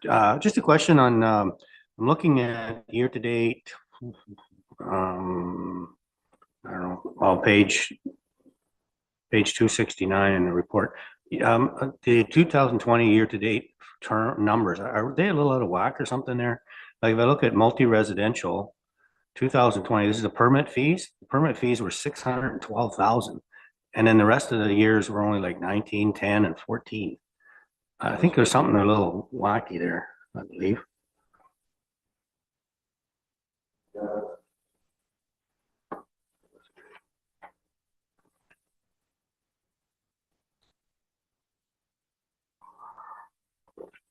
That's great if we could get that kind of money, but I don't know. Sort of question that. Through your worship, I believe that is the year that the apartment building was built in Durham, just here on Bruce Street. That's why that large. All right. I'd have to double check. Was Q3 of 2020 was that individual $600,000 development. Yeah. I'll have to double check to see that. It does seem a little bit out of whack, but I can double check that and make sure it's correct on the next report. Yeah. Well, even if you look at the agricultural new buildings, like it's 2 million permit fees compared to 37,000, 46,000, 14,000. Like I just That's on the year to date. That's the same chart year to date, 2020. Like I didn't know. It just seemed a little out of whack with everything else, but I mean, maybe there's some big buildings going on there or something. I don't know. Yeah, the 7 million permit fees. That's not correct.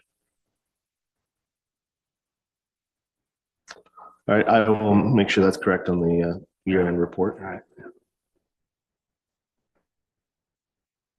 All right. Sorry. I do have one question, and maybe I'm not sure. I'm sure Carl can answer it, but I'm just thinking when we have all these building applications coming forward, in particular these subdivisions and whatnot, do we really need to look at some kind of queue system or some kind of rating system? Like, because we're getting a lot of pressures. We don't know where we are for capacity, but it's almost like who comes first? Who gets the first dibs on building a apartments, sort of thing. So I'm just wondering if we do have a queue or how we do that, or where are we in going forward? Yes, thank you, through you, your worship. Right now, we're basically working on a first come, first served basis. Director of Legislation Clerk and I have already started some preliminary discussions on a service allocation bylaw that we will be bringing forward for approval. So hopefully that will get done early in the new year. That will provide not just staff and council, but developers as well, some direction on how they would be allocated services moving forward. So that is in the works. Okay. Any other questions for Carl on this? Okay. We need a motion to receive that. Okay, do I have somebody to move to receive the report? Councillor Shea and Councillor Noon. Thank you. Any further questions or comments? Call the question. All those in favor? Any opposed? That's carried. All right. Question, Councillor Hutchison.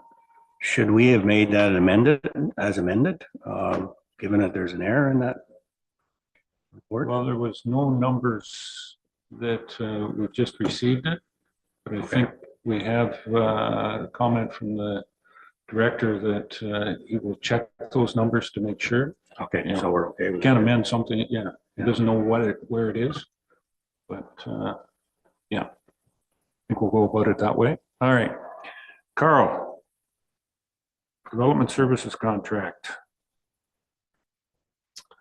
Yes, thank you, through your worship. So this is just the building department is looking at hiring a contract consultant to do plan review for, specifically in this case, for the long-term care building, as it is a very large project that would be required numerous man hours that aren't available currently within the municipal staff. So, and it's a specialized review that currently there's only 2 staff members of the municipality that be permitted to do that review at this time, and the time just doesn't allow. So we've looked at contracting that service out specifically for that, but we were also, there's a couple other smaller projects that we're looking at contracting out, depending on time allowance as well. Okay, any further comments or questions about that? No? So did you say long-term, to look at the long-term care building? Yes, they would do the plans review for the application for the long-term care building.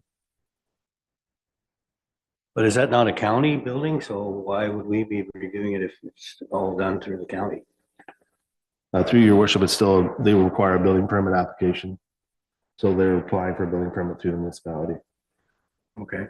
All right. So that brings to my other question is, you said there's some other projects and whatnot. So right now, I think we're short of planner. Does that mean we're not going to hire a planner? We're just going to contract out some of the services? This is 2 different situations. This is review for building permit applications. Our planning and it is a separate situation. So this is specifically for the staff and the building department for contract services. So we would be looking at the long-term care building. We've also asked them to review the application for a commercial project in the downtown core with some 6-unit residential building above. And depending on timing and staff availability, we're possibly looking at them to review the application for the police station as well. Okay. And our staff, you feel our staff don't have the qualification to do it? For the long-term care qualification is definitely was an issue. For the other 2 buildings, it's more of just a time and availability. Okay, thank you. Okay, anything further? Any need to endorse the recommendation that's there. Need somebody to endorse or move that recommendation. Councillor Forrester and Councillor Townsend. Thank you. Any further comments or questions on the motion? Councillor Shea. Were we using them currently or in the past? Is this a change of? Through your worship, we haven't used them in the past. So the intent would be as soon as this application is approved and they're appointed, we would use them immediately we have received the application for the building permit for the long-term care building and for that commercial project. So as soon as this is completed, we would have RSM review those projects. Because I just noticed that it was included in the current year's budget and in the future year's budget. So you were just thinking ahead. Yes, yeah. The plan was, well, if you remember, the original intent for the long-term care building was to actually have the application for their building permit in the spring of 2023. So there was some discussion last year on how we were going to move forward with the application for and at that time there was some discussion to bring on a consultant. So yeah, it was included in the 2023 budget. They ultimately ended up doing a redesign and, which delayed their process. So that's why we're here today. Okay, any further questions? Joyce, Councillor Nguyen. Thank you. Would these two positions be like full-time or just as required with the building process, like as it's completed? Like, just based on, and don't get me wrong, it's unfortunate the numbers are down from the report you just had provided based on today's economy. But I was just wondering, because numbers are down, there's not as many permits and so on and so forth, if maybe like your expertise and stuff would be able to look after like the police station, those other things, just based on the numbers that are currently reflecting in in your report. Thank you. Yes, thank you through your worship. So they're not a staff position, they're a contract position. We would be only using them on an as needed basis. So after the couple of projects we've discussed here, if we don't intend to use them in the future, then they could stay on. I believe there's a 2-year contract, a 2-year timeline in the contract, but up to that time frame, they would just sit in on contract but not being used. So there's no cost to the municipality unless we use them, and then they're just not as they charge based on the complexity of the project and the square footage. And do you feel your budget or would accommodate those needs? Like, yeah, we have that money built in to the budget, especially when the permit fees for these larger projects are larger permit fees usually. So they cover those additional expenses. All right, any further questions? Call the question and all those in favor? Any opposed? That's carried. All right. West Grey Police Services property update.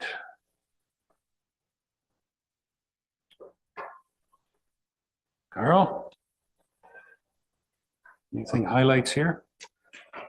Yes, thank you, Your Worship. So as you can see in the report, what we've proposed, the site plan included in the report, what I've been working with our consultant, trying to determine what the best and the most profitable options are for the property in future sales. So this is what we've come up with for some options. It also provides some diversity in housing, different levels of housing from single family dwelling to apartment. The proposed costs associated with developing that property and some potential costs or revenue that would be gained from selling those properties in the future. Again, it's all estimate and best guess scenario, but that is ultimately where we hope to end up. again, it's a 2 to 3 year process. So where we are in 2 to 3 years for property sales and things will ultimately determine what, what profits are made.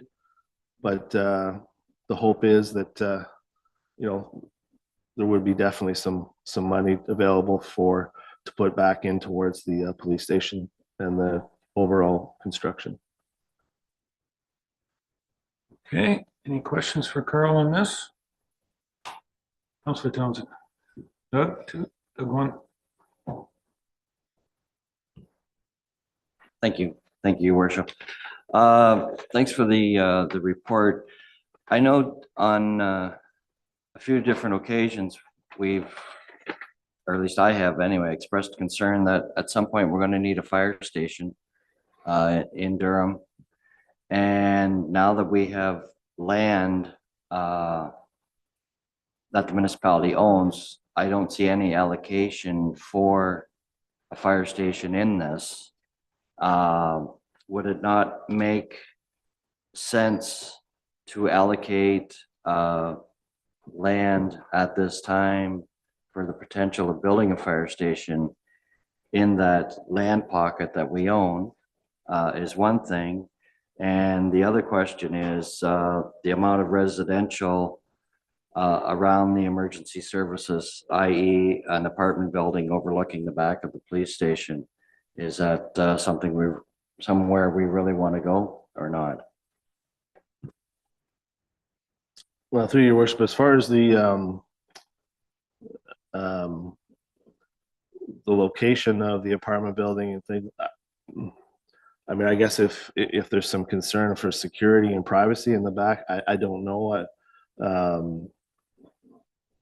I don't know that there'd be any difference between a single or two-story residential building versus a 3-story apartment building, whether that would be different or not. I don't know if there is some options we could look at, I guess, for, if there's privacy glass or curtains or something on the windows in the police station, if that's a concern. And the issue with the fire station, there has been discussed as on a staff level. The concern was always, sort of putting all our eggs in one basket. We have had, natural disaster, hurricane, whatever issues within the municipality already. And if you put both buildings in the same location, along with the paramedic station that's already there, there is a concern that if there was ever a natural disaster in that one location, it would be, taking out a lot of our safety and protection in the municipality all in one swoop. So there, in my opinion, it would be better to look at an alternate location for the fire station, either expanding it in its current location or a new location.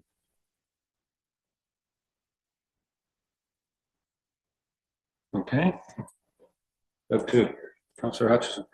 Yeah, so a couple of thoughts. I'm not sure if I really like the idea of putting the 2-story building in there, just because of the number of residents, for one thing, that you're going to have that many more. We already have a number of buildings around that area. So given that we have already apartment buildings proposed across the road, which is maybe further down the road, we have one proposed on the end of Bruce Street. We have one proposed on Park Street so far that I'm aware of, and possibly more. But so I'm not sure if there's a need there to do that. What would be the possibility of maybe either putting that into like townhomes or whatever, or even just leave it open for future possibilities? I think I read that in a report that there's a flexibility on that.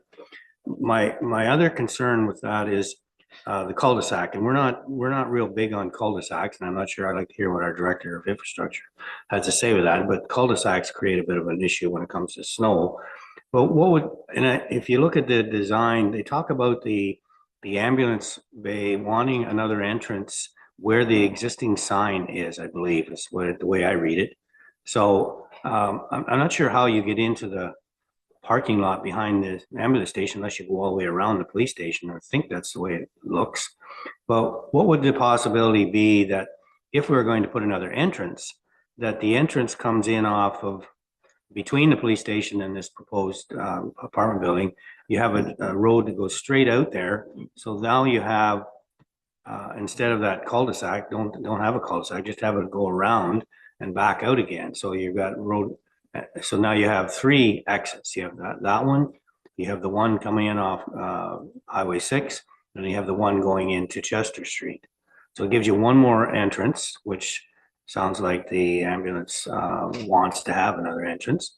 And then we hook it up to that street there. So that's my thoughts. And maybe we hold off on this two-story building until we see if there's really a need for it based on all the other things that are going on in our municipality. My thoughts. Kyle? Yes, thank you, through your worship. So basically at this point, all I'm really looking for and what we need to do to move forward is just to create the, or get approval to move forward with the site design layout. Eventually, if the building, if it ends up being a couple residential dwellings rather than an apartment building, you know, that's something that we could look at a later date. Ultimately, the decision today is to whether to move forward with the development at all, or whether we just, you know, move forward with the proposed driveway rather than, you know, a road into that property as originally approved through the design, and not move forward with, you know, the additional infrastructure that will be required for all of the additional residential units. Ultimately, like if you decide not to move forward with the apartment building in the future, then you just, you know, that would just be a piece of property that, you know, wouldn't be available to be sold, and you just want to maintain it as a park or grass area or whatever. Then yeah, it could just be left. That the infrastructure would be at curb, that stopped at the curb with the water shut off and things like that. But ultimately, you know, whether it's used ever or, you know, 10 years, 20 years down the road doesn't really make a difference at this point. The idea of the entrance onto Durham Road, unfortunately, when we originally talked to the county prior to them requiring this ambulance on the same property, we were informed that Grey County would not permit any additional entrances onto Durham Road around the bend, and that the entrance that we were proposing is the only one we would get. Of course, when the ambulance, the director requested a second entrance onto Durham Road, the county transportation department has now allowed a second entrance, which they would not allow for us. But so yeah, that was ultimately discussed, just have a road that went straight out onto, it wouldn't be able to go straight out as the drawing on this shows, because the lot south of that proposed single family dwelling already has a single family dwelling on it. So we wouldn't be able to go straight out there. We'd have to either go a little bend or straighten that road out, but it is possible. It is something that we looked at, but unfortunately at the time, the county said no. Further. So I like the concept of being able to sell residential lots to help cover some of the costs of the police station and so on. I think I like the plan. I'm not opposed to the plan. I just question whether we need to build in the apartment building at this time. I'd like to see it maybe just become a vacant lot and we look at it in the future. And the other thing is, I do have a concern with the roadway, but if we're going to get the second entrance, then maybe we need to tweak it so that we have a through fare rather than a cul-de-sac. And I maybe like to hear from our director, Jeff, there, that what his thoughts are on that, the cul-de-sac idea and so on.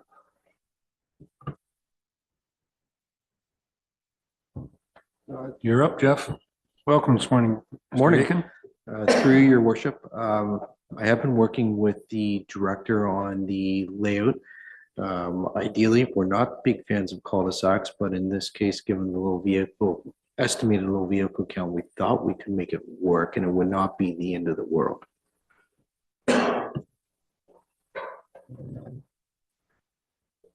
Go ahead. Yeah, so if there is another entrance, so that is possible to tweak it so that you could have a complete another entrance that you could access between the police station and this proposed apartment building or whatever it may be. So there is possibility to make that a street coming back out onto the highway. Through your worship, so I guess ultimately the answer is no. The ambulance, the paramedics, they wanted direct access to their property, a second entrance, so that location would be, as you can see on that, where the Durham, the current sign is from Durham, would be where they would like that road to be, or that entrance to be. So that entrance would not be able to be incorporated into a second entrance that the municipality, it would basically be a private driveway. It would not be a road entrance. We could go back to the county and request again whether they permit an entrance, basically be a third entrance on Durham Road at that bend. Ultimately, like I said, the previous time we asked, they turned us down. So we can try again, but I'm not hopeful that they're going to change their mind.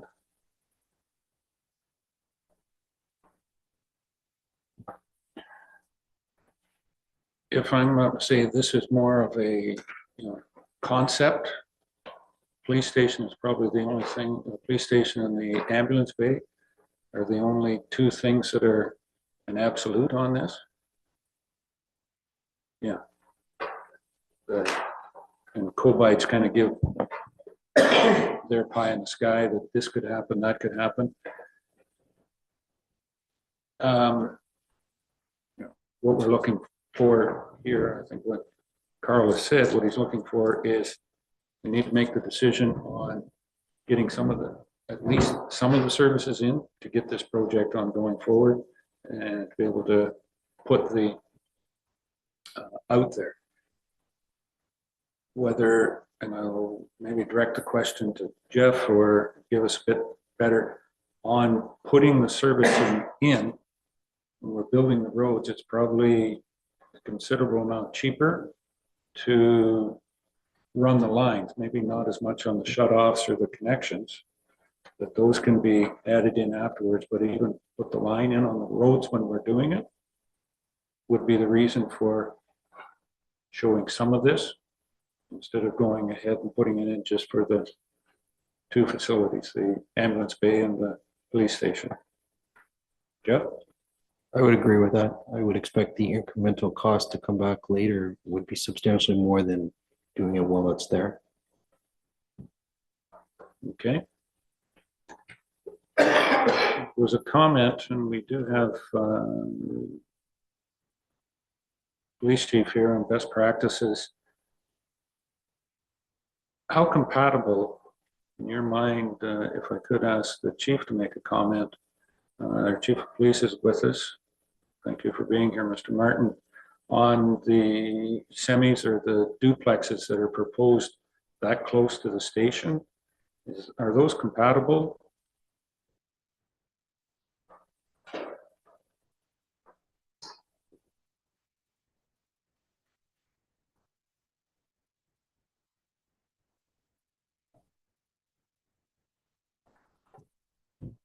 Thank you, Your Worship. The site plan with the duplexes across the street are compatible with standards that are set by the IECP. And when you look at the OECP recommendations, they're separated by a road. There is a distance across from them.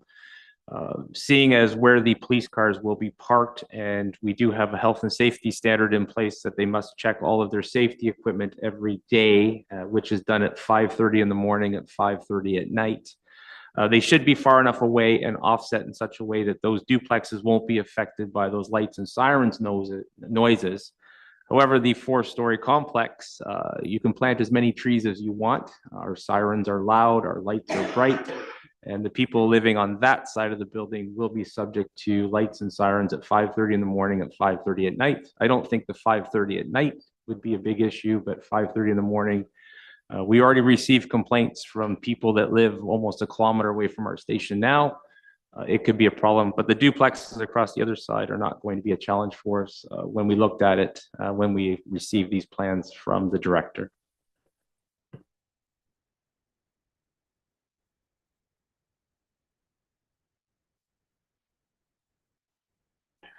Unless the microphone was on, it's not heard. Thank you for that, Chief.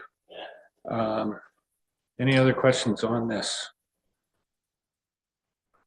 And Carl, what you're looking for is it's not to get a building permit for a 4-story apartment building and da. It's to get this going.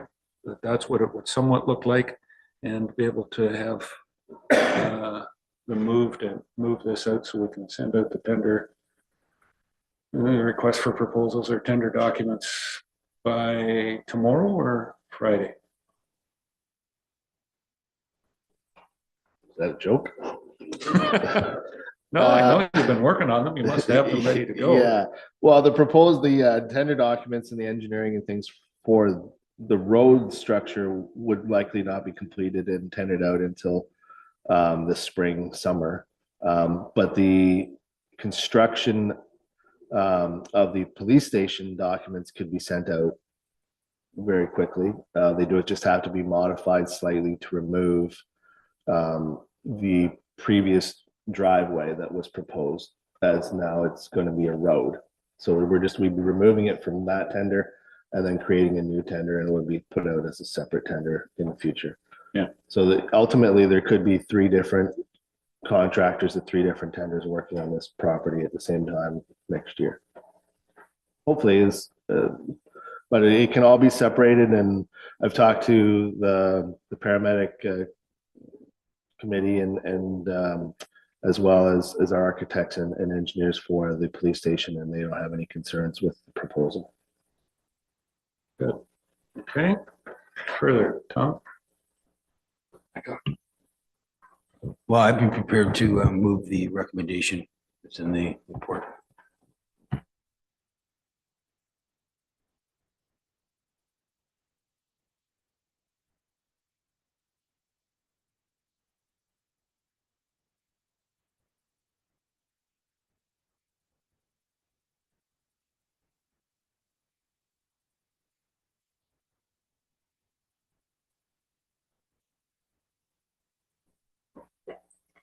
I was just asking Jamie if he would like to, read what the recommendation is. Through miracles, yes, I can do that. That in consideration of staff report West Grey Police Services property update, council directs staff to execute all documents to enter into an agreement with Cobite Engineering to complete all required reports to apply for a subdivision at 451 Durham Road West, and execute all required documents to enter into an agreement with Cobite Engineering to complete all required engineering and tender documents for the proposed infrastructure and road construction at 451 Durham Road West. Okay. Anything else? Joyce.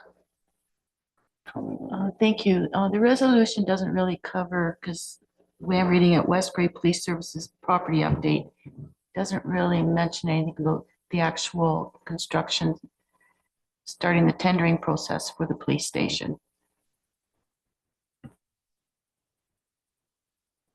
Carl, you want to? Yes, thank you, through your worship. So I'm not looking for direction on that as of today. All we're going to do is if the request is approved as the drawing shows, I'll request that the architects amend the tender documents that they have to remove those portions out of the police station construction project, and then the tender documents would be issued as amended. I don't necessarily need direction on that, but the cost of that, when we get those tender prices back from the consultants, that cost would come back to council for final approval. Further, Joyce? So in saying that, so like even at the next meeting, you wouldn't be bringing back to get our blessings to put out the tenders. I did, just with contractors and stuff, I had the feeling earlier this year that by the end of the year that these tenders would be out, we'd have tender information at the end of the year, what this was going to cost, as far as budgeting and stuff. So I was just kind of wondering this timeline, that getting the tenders out and receiving them is not going to be too far off. Through you, Miracles, I can't speak to that specifically, but I will note that this motion has not been seconded yet.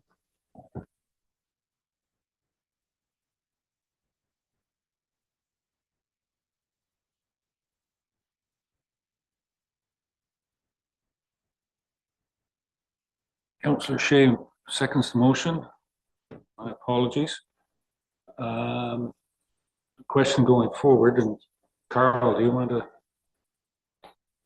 Yeah, so through your worship, so my intent is that we would be issuing the tender documents for the construction of the police station prior to the end of the year. It likely wouldn't be awarded, or the final documents wouldn't be received back until January.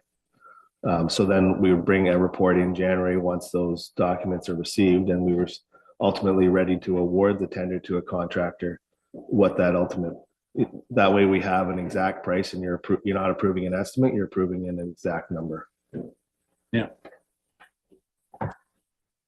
And it'll take the council approval to accept the tenders, or we'll have that back. Was that the first meeting? Those tender documents, submissions will be back for the first meeting in January?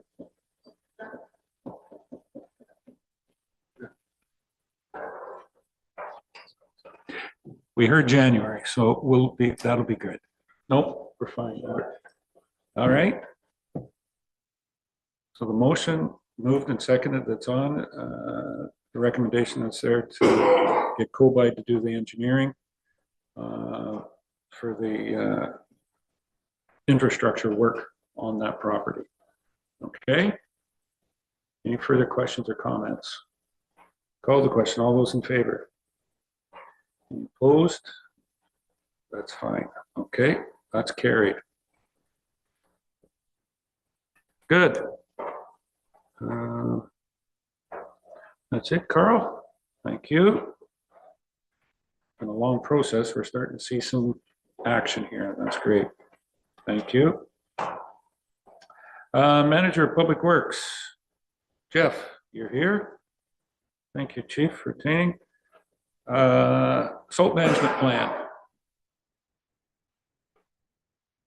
Yes, this is very similar to a report and a plan that you saw back in March. It's been updated for the 2023-2024 winter control season. The main changes related to the Sawville Conservation Authority, Gray Sawville, sorry. Taking a look at the plan as they've become aware, some, if not most municipalities have had to create a salt management plan, and they simply wanted to do a risk assessment and ensure that the wellhead protection drawing maps were included in the salt management plan. That has been completed. It doesn't have any significant change to the impact of operations. For the most part, the report and the plan are very similar to what you saw back in March. Yeah. Okay. Just I think what most people would call it kind of housekeeping. Keep us up there. I think that's a fairly accurate description, yes. It's a living, breathing document, so you'll probably see some sort of housekeeping amendment on some sort of regular basis. Yeah. Good. Thank you. Questions or comments? Councillor Hutchison? Yeah, I have one question. Just wonder if our director has any concern with the piling of snow on George Street, just by the upper dam. We accumulate quite a bit of snow there in the wintertime, and it is within our wellhead protection area. So I'm curious, is that a practice we're going to continue, or are we making changes there? Yeah. Yes, through your worship, the intent is to minimize how much goes there, and if the pile gets substantial enough, we will haul snow, but we're a little limited where we can pack snow in that area, so there'll be some, but the intent is to minimize it. And just for clarification, the reason for putting snow up in that area is? For the most part, it's to do with the convenience of the operator to get in and out in a timely fashion. And two, it goes back a long ways before you were here. Good sir, I'll give that information. It is for in case of flooding around the berm, comes from the Fresno ice floods back in the 90s. And that was one of the best practices to be able to put that so that the water coming out on the south side doesn't come down George Street and go across and get into our wells that are there in George Street. So if it need to be, we have the snow there piled to create a berm to put the water back into the river as well too. I think we just found our next amendment to the plan. Well, it's a valid point, and that should be documented in writing, so the next amendment will capture that. Thank you. Doug? It's not a complete berm, like, I mean, it's a pile, but I mean, the water can go around to the east and the water can go around behind the houses, right? So it's not a complete berm. But I know what you mean, it may slow some of the water down, but there is a huge ditch there too now when Trumbull put his house in, right? He's put a ditch in between his place and the parking lot there, so. But I just have a concern with the amount of salt that's in that area when we're piling snow, so being that close to our wellhead and the runoff, so that's all. Thank you. But I wouldn't, as a risk, I'm not going to say I'm an engineer or a water hydrologist, but all of that on that would go to the north, away from the wells. It's all directed in the melt. Yeah, as I said, that's the proposal of where it should go with the ditching that's there. Anyways, good. I think we need to be able to move. As I said, this basically housekeeping on the 2023-24 salt management plan. We'll move her for the recommendation. Councillor Forster and Councillor Townsend. Thank you. Any further comments on the motion? Call the question. All those in favor? Thank you. Good. Thanks, Jeff. Back out there and keep moving snow. Or find ways to avoid any snow. Community services, 11.4.1. I have a report from Cody on the Elmwood Community Center Joint Accessibility Grant, medium to large size projects. Give us some of the highlights of the Elmwood Community Center Board. Thank you, and through you, the report in front of council today is seeking direction with regards to the Enabling Accessibility Fund mid-size projects. This would be a joint application in partnership with the municipality of Brockton, in which we would be able to get some needed accessibility work done at the Elmwood Community Center should the grant application come through. And I would like to make note to council that Brockton approved moving forward with the project should West Gray support the project on the regular council meeting on November 28th. Okay. Any questions for the manager of recreation? Doug? Councillor Hutchison. Other people can ask questions too. It's okay.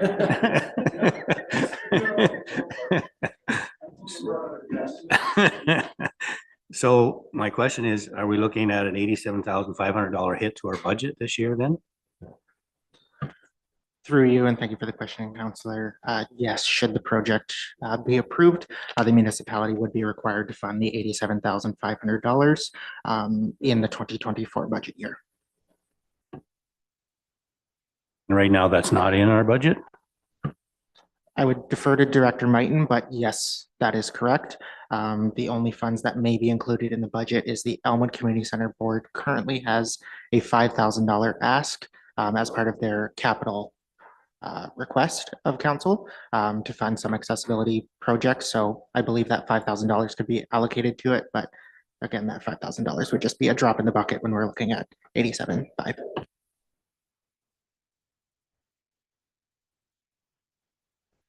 Has there been an absolute identification of the lack of accessibility in this building?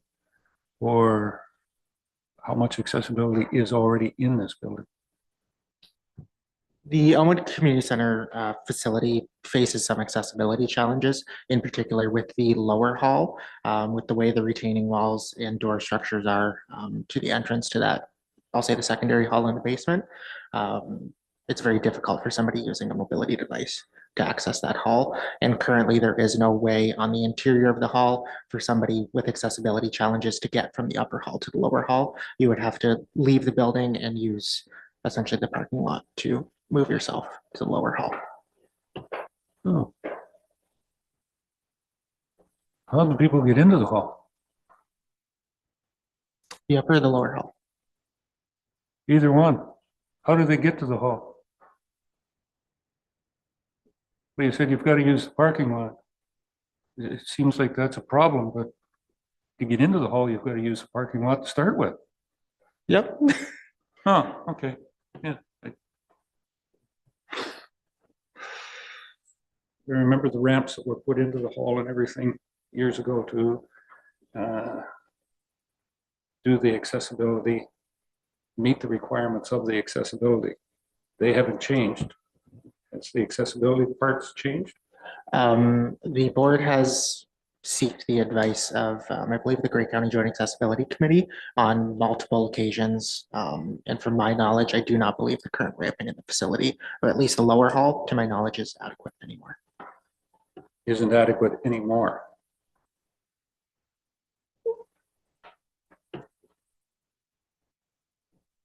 You said Grey County Accessibility Committee? Bruce County Facility. I'm aware.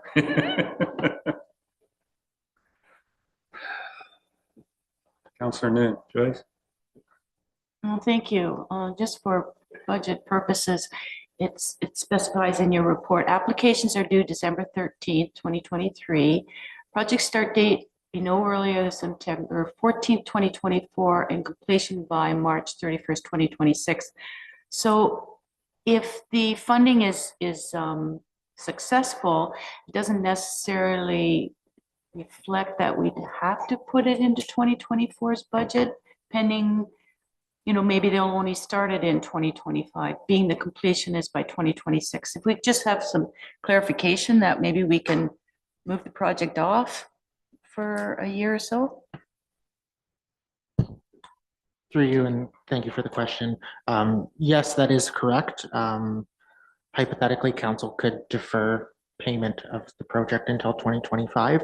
However, as part of this grant application process, they are looking for commitment of funds. Director Mighton's still on the call. Carrie, question was, and I imagine you heard it, what would be the opportunity or the chances of pushing the budgeting portion off to 2025, even, you know, hypothetically, if we were to support it? Karen? Thank you. Through you, Mayor. If they started the project in 2024, there's going to be some expenses that we'd have to actually pay for in 2024. So that I would anticipate that there would be a budget impact. They may not have the full project completed, but 2025 will be a very challenging budget year. So you need to commit this money. There will be a portion that will definitely be expensed should the project be approved and started in September. I think was the they'll want to get a big push on it probably to start it right away if they get approved.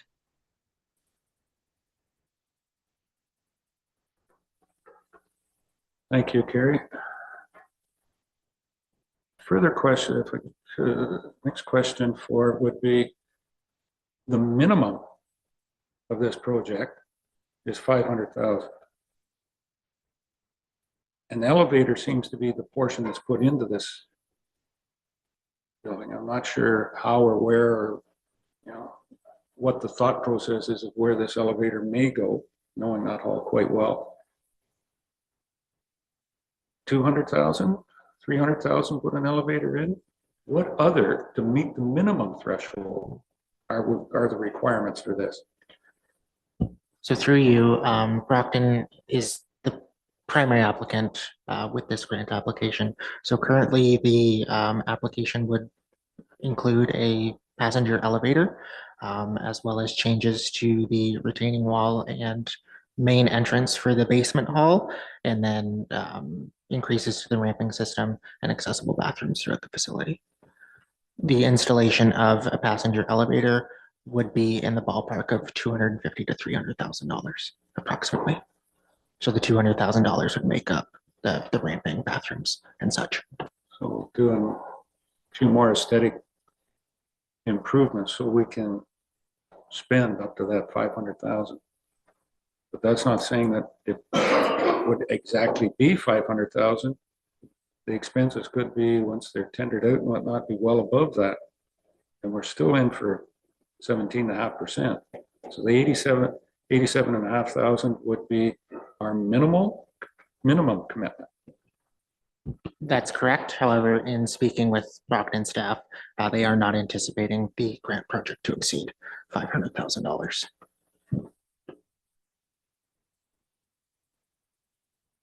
But they're spending a 500,000. That would be the hope. Questions or comments? Joyce, did you have something? Doug? So based on that, then we would kind of be at Brockton's will, how much cosmetic stuff they want to do to their building. And we'd be on the hook for 17.5%, if I'm understanding the conversation.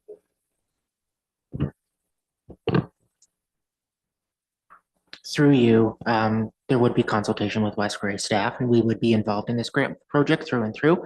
However, Brockton has taken the lead on getting the wheel rolling, I'll say, in terms of this grant application. Go ahead. So, okay, based on the 500,000, you said our minimum commitment is 87.5. Could go up more if the price come in higher.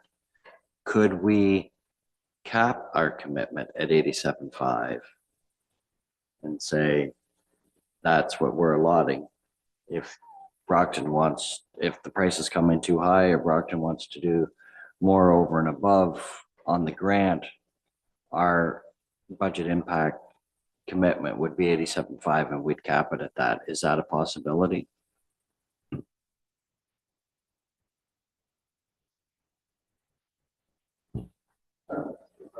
Go ahead. I would say that is a possibility, but in the spirit of a collaborative project, I don't know if it's fair to have Brockton pick up the tab as it is a shared project, but I will leave that to the will of council.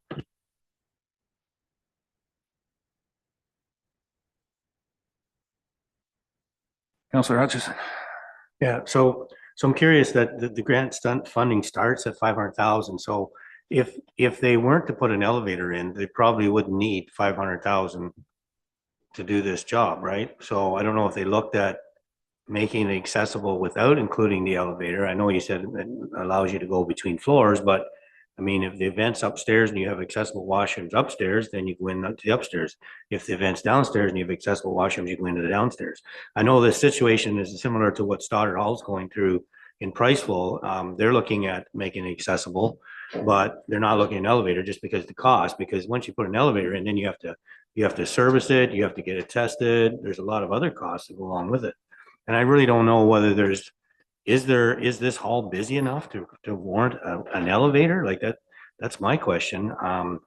I know Stoddard Hall, they're just going to do ramping and put in an accessible washroom to get in. So yeah, that's my question. So I'm wondering if the 500,000 is why they've decided to go with the elevator. If they were looking at a grant of 200,000 or 300,000, maybe they could get by with just doing the ramping part of it. So I don't know. I'm just curious on how that came up. Who wants to answer that one? You want to answer that one, Joyce? No, Cody. Thank you, and through you. And yes, Councillor Hutchinson, you are correct. The primary need for this hall in terms of accessibility is the entrances, ramping, and so on. However, an elevator or some way to move between floors has always been a wish of the Elmwood Community Center Board. So this grant would enable them to complete that project. But the primary need for this hall is the entranceways, ramping, and such.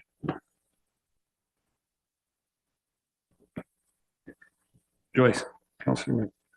It's just a thought, and I'm not trying to put outside of the perimeters of their wish list to renovate this hall, but I'm not familiar with the hall, but I don't know what the width of the stairwell would be if they would consider like a chair lift versus an elevator to access the people that require it. Through you, and thank you for the question, Councillor Noon. We have explored chairlift options in multiple facilities as a way to meet accessibility requirements. However, traditional chairlifts that you think of are not intended for commercial use. Okay, Jeffrey. Councillor Shea. I thought I heard someone refer to this as Brockton's Hall. I thought this was a shared facility. Yes, okay. Through you, you are correct. It is a shared facility. So the facility is funded 50% by the municipality of West Grey, 50% by the municipality of Brockton, and is run and operated by an independent board. And it seems like the proposal, the grant proposal, is for a multi pronged project, elevator, retaining wall, entranceways, and that if we were looking at a $500,000 total budget, and it turned out that everything altogether was going to come out to 630,000, we could say, well, let's not do the retaining wall. We could. It sounds like the project would be scalable in the case of overages. I think that would be a fair assumption. And it ultimately depends on how the grant process is approved. If we're approved that we must do A, B, C, and D, obviously we would have to complete those projects. But I would say you're correct. There are scalable options in terms of the grant. And it does sound like there's no way that the whole project would take place in the first year of this 2-year project. So it would make. I don't know if you're asking for budget approval here, or just to go ahead to apply for the grant. But in terms of our budgeting, we might think of splitting this in half, one half in 1 year and one half in the next year. Might be a way of softening the blow a little bit. If you were looking for a motion to move this forward, I'd be happy to make that motion. Through your miracles, I did craft something based on Brockton's motion as well. So what I have is that in consideration of staff report, Elmwood Community Center Joint Accessibility Grant Application, Council directs staff to proceed with the joint application to the Enabling Accessibility Fund mid-sized stream with the municipality of Brockton for improvements to the Elmwood Community Center related to entrance and access and an elevator.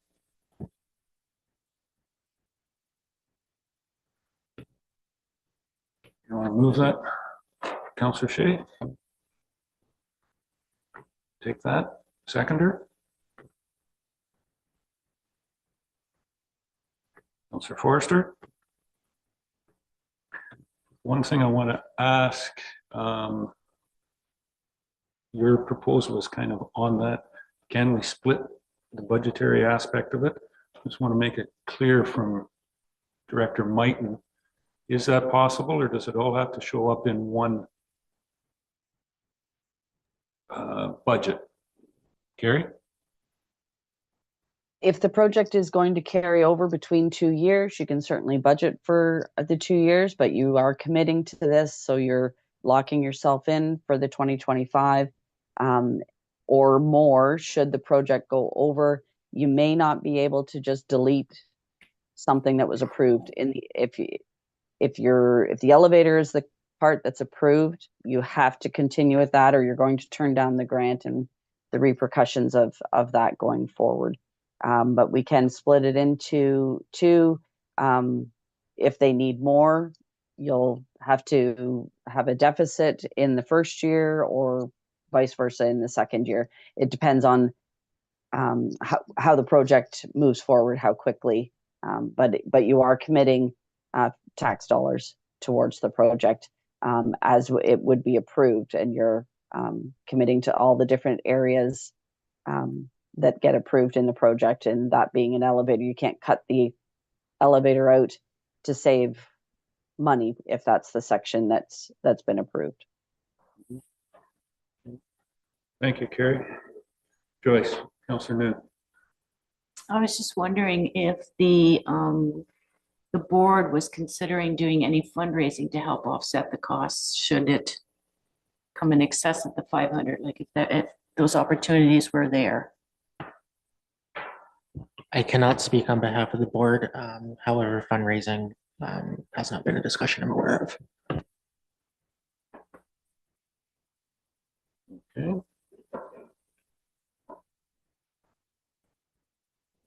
Do we have anybody that, any further insight on this from the board's perspective?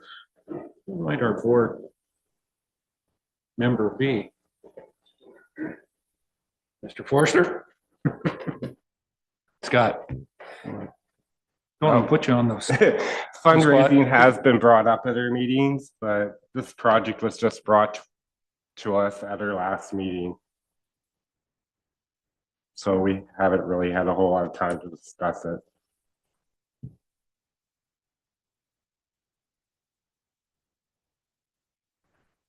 Our meeting's tonight. Ah. Okay.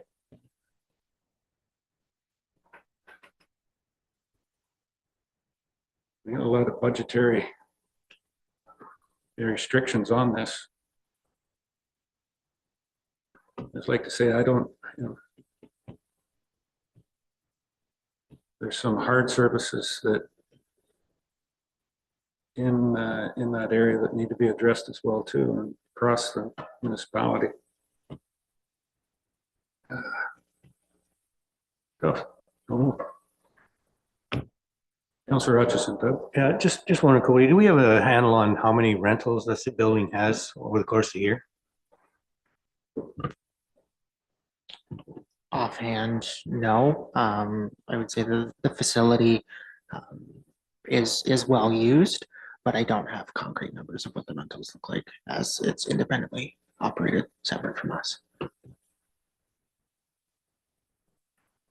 How far from self-sufficient is this facility in their budget? I will defer to Director Mighton on that to discuss the municipal contributions. Carrie? I believe Brockton and West Gray fund equally $15,000 to $17,000 each. So each year, I don't have their budget just at my fingertips, but I think they were looking for something like 17,000 from both Brockton and West Gray. So you're looking at $34,000 that the taxpayers support this fall between our two municipalities. Mm-hmm.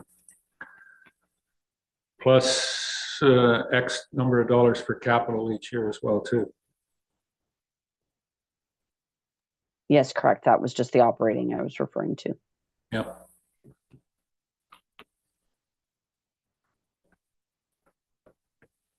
Okay, anything further?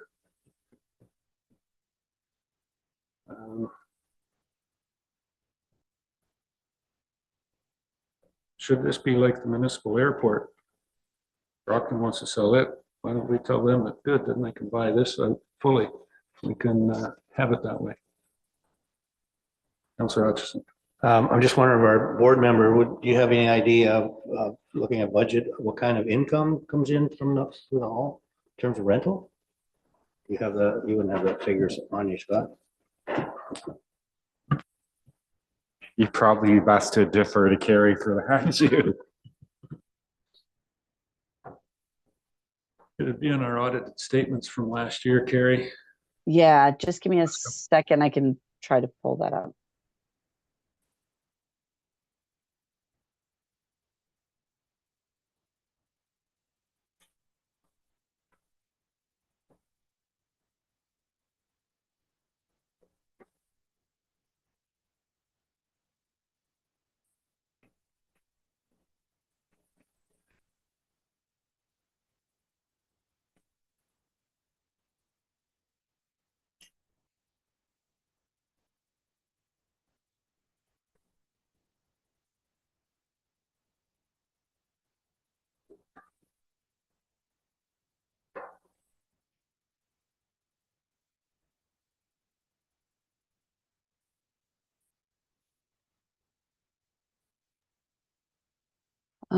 Hall rentals in 2022 were $7,878. There was some bar and security money of 1,700. And a couple $200 of donations.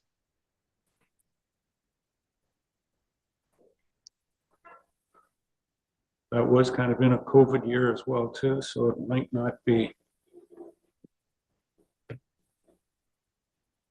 the Yes, average yeah. Yeah, the average over the last 10 years. Yeah. Might be slightly over 10,000, but there's a number for you. Yeah, in 2021, which was definitely more of a lockdown, they had $2,052 of bar or of hall rental revenue. So it has increased, but may not be 100%.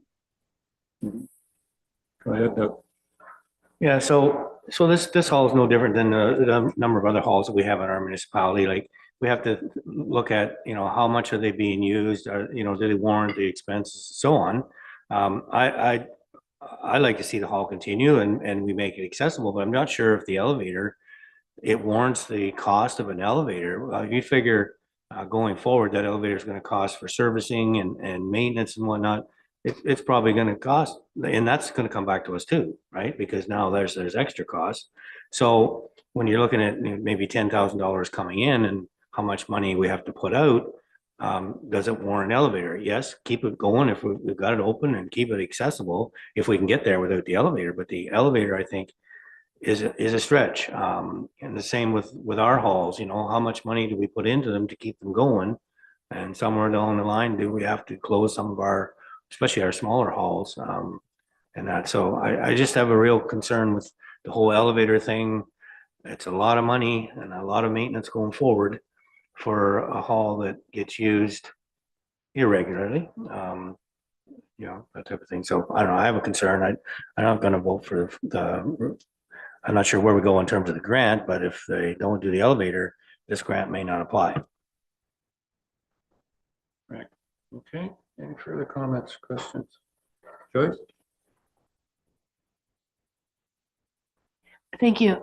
I was just wondering, do we have to amend the resolution to support if it's going to be over a 2-year budget, or is it just supporting the overall project? Amy? Three Miracles, no, I don't think the motion needs to be amended to account for 2 years based on what the Director of Finance had indicated. It's just that commitment in 2024 versus 2025. So this motion before you is just basically to proceed with the application for the grant. Do you have anything further, Cody, on that? No, sure. I was just going to state that it appears as though council is concerned with the inclusion of a passenger elevator in this grant process due to ongoing costs and the cost of installation, etc. With that being said, should council not support the installation of a passenger elevator, that would essentially mean that we would not meet the minimum threshold of the grant, meaning we would not be able to submit an application.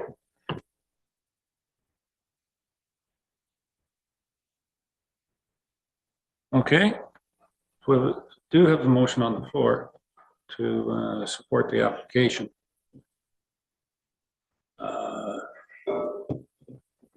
Some decisions are far from being easy and straightforward, and this is one of those ones where we're getting into that. How much do you commit to a project at the behest of some of the essentials that we have within our community? Okay, there's no other comments. I'm going to call Doug. One. Just a question, and I don't know whether you can answer this, Cody, or not. So if we don't go ahead, they don't qualify for putting in the funding for the grant. So then if between the two municipalities, we were to do the upgrades that needed to be done to, what would you say, enhance the accessibility to the upstairs and the downstairs from the outside with ramps and everything else that some of that, or that stuff's already in place, but to do those enhancements, would that financial impact be greater than the 87,500 or would it be less than the 87,500? Speaking hypothetically, and as we've discussed numbers throughout this report, in the grant application and speaking with Brockton staff, and I'd just like to be clear that no application has been written yet, but we had ballparked the elevator to be in around $250,000 to $300,000, looking at approximate estimates of install, which would leave, if we were anticipating the project to be about $500,000, it would leave $200,000 of other upgrades needed to the hall. So if we were not to submit, and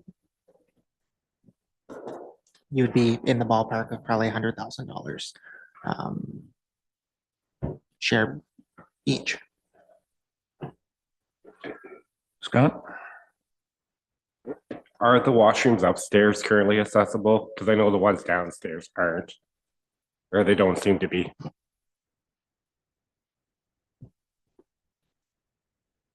To my knowledge, I believe the upstairs bathrooms are accessible to a point, but I don't believe they're considered barrier-free bathrooms. Okay. Jeff? So I gather this grant program is designed to help municipalities upgrade their facilities which they own, to accessible standards, and that the government that's offering this grant is saying, we recognize that this is an expensive investment. And it's going to be hard for you as a municipality to make your facilities as accessible as they ought to be. And so they're offering a roughly two-thirds commitment to help us, or to help any municipality get there. We're lucky that we share this facility with a neighbor. So while other municipalities are being required to pony up a third to make this grant work, we're only doing half of a third, a sixth. So that's just an advantage for us to keep in the back of our mind as we consider this. Okay. All right. That's enough. Good discussion and whatnot. Motion's on the floor. I'm going to call the question. All those in favor? Any opposed? They're that defeated.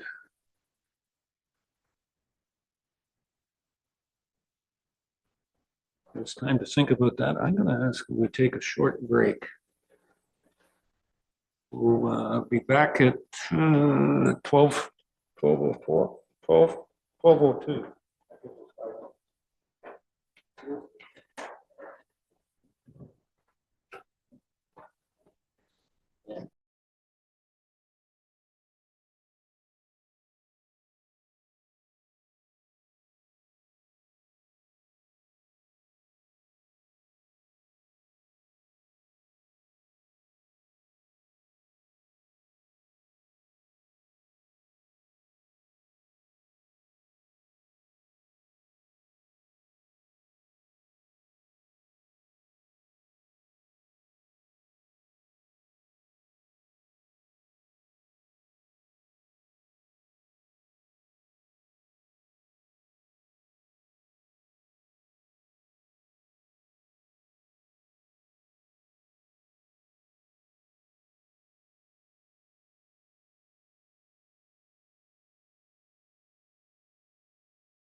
Okay, we back and ready to go, Sheila?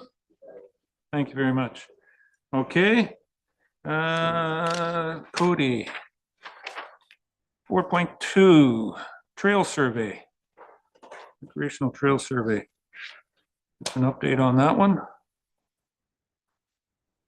Thank you, and through you. As council may remember, on the November 7th meeting, there was a delegation from the Durham Trailblazers to request the use of a 1.5 kilometer section, essentially leading from Riverside Park beside the credit union out of town for access by the Snowmobile Club to get in and out of town for restaurants, gas, basically into the downtown core to access their needs.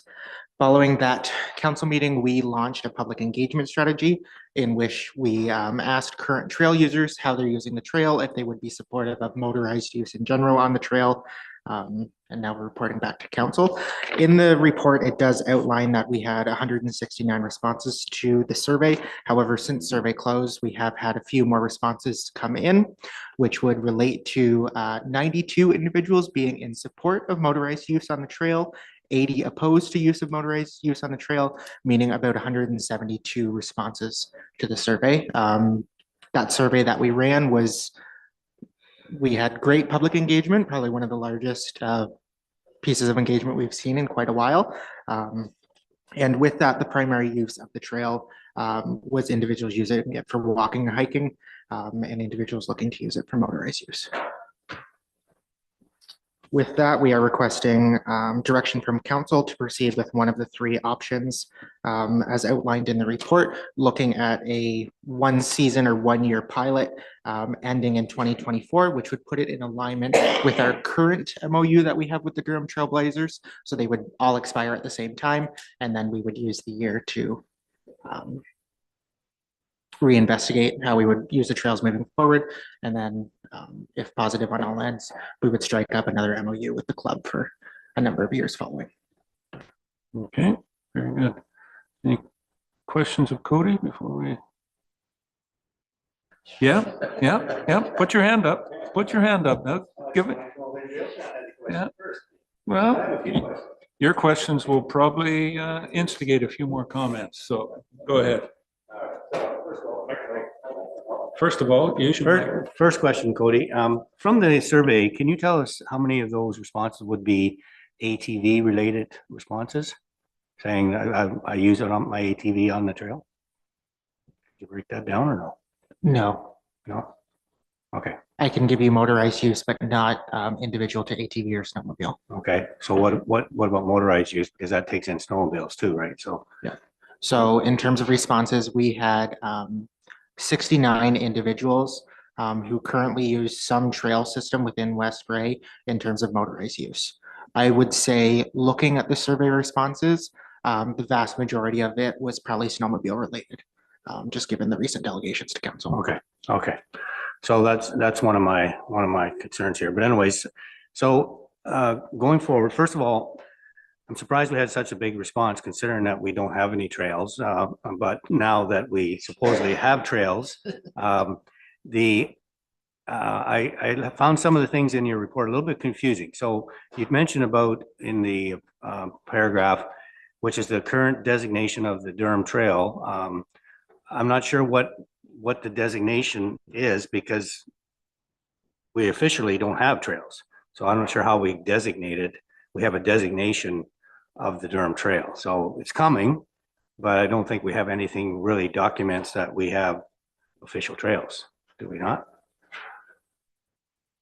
At the previous council meeting, when I brought forward signage, we had discussed the designation of the trails. So we were proceeding with multi-use trail designation. Right. So we're in the process, but we're not quite there yet. So it just seems to be worded that way, but not a big deal, just a technicality, not a big deal. So the where I'm coming from in terms of we used to have, this trail's been there for years. We know that people have used it and whatnot. It's been there and it's been used. Sometimes it gets used for ATVers. Sometimes it gets used by snowmobilers. Though the snowmobilers traditionally, as I said, don't always come into the town. It comes in off of Douglas Street, partway through to Park Street, and then they go west. So there has been in the past, traditionally, there has been some use for that. There are a lot of walkers, there are a lot of people use it for bikes, and there are motorized machines for people use for disability reasons. So when I first promoted trying to do something with our trails, we asked to put the gates in, and the gates were put in to try to control traffic. And particularly, my first concern was cars. That in some parts of the trail, cars can access the trail. So my concern was, here we have people walking along the trail, and all of a sudden you have a car going down the trail, which is not a good thing. So the gates help to control that a little bit. It doesn't control it totally, but partially it does, because there's a few spots that cars can still get in there. Then the other thing was, we put them up because trying to control motorized vehicles, so being ATVs, snowmobiles to some extent, but though my intent was to open up the gate on the Douglas Street side so that the snowmobilers can access their trail halfway through to Park Street and then go west. So that was my intent, but again, nothing's been written down yet. So we're trying to control, so the gates were there to control motorized vehicles, being ATVs and so on. And it's been working. It's been closed, it's been working. So the snowmobile thing has just changed what we were sort of, in my mind, what we were trying to do here, and trying to make it a non-motorized trail, right? For this, from Douglas Street in to the dam.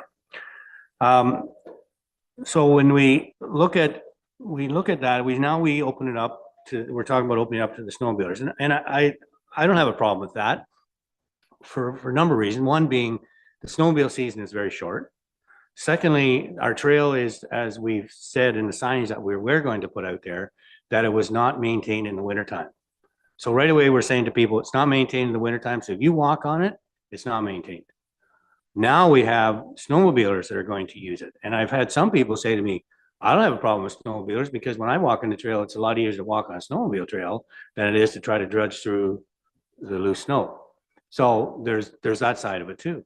So now we're opening up to the snowmobilers coming in. And again, some people have said noise, just looking at some of the feedback comments. Safety, first of all, well, yeah, that is a concern. So obviously the snowmobilers, we were asking them to put a speed sign on there. People have to be aware, like walking at night on this trail is not maybe a good thing, especially when it's not maintained, and we know that there are possibly snowmobiles. Noise, yes, that's something we have to monitor, and that's why I think it's a good idea. And you mentioned, Cody, and I was going to suggest that we do a temporary for this year to see how it goes, and we reevaluate it, just in terms of the noise levels and how it's working. Potential damage to the trail, well, the snowmobilers don't really damage. They will actually help us maintain it. The damage comes when you get ATVers on your trail, and that's when you get more damage. There was, one of the comments was fear of being barred. Well, we're not barring anyone from the trail. We're still saying, even in the wintertime, we're not saying that it's only for snowmobiles. People can use it, and people will use it because it's there, and because they have in the past, and they will continue. So there are some things in the surveys, I think, that we can alleviate, that we can work on, try to help out with. But let me see what else I've got to say here.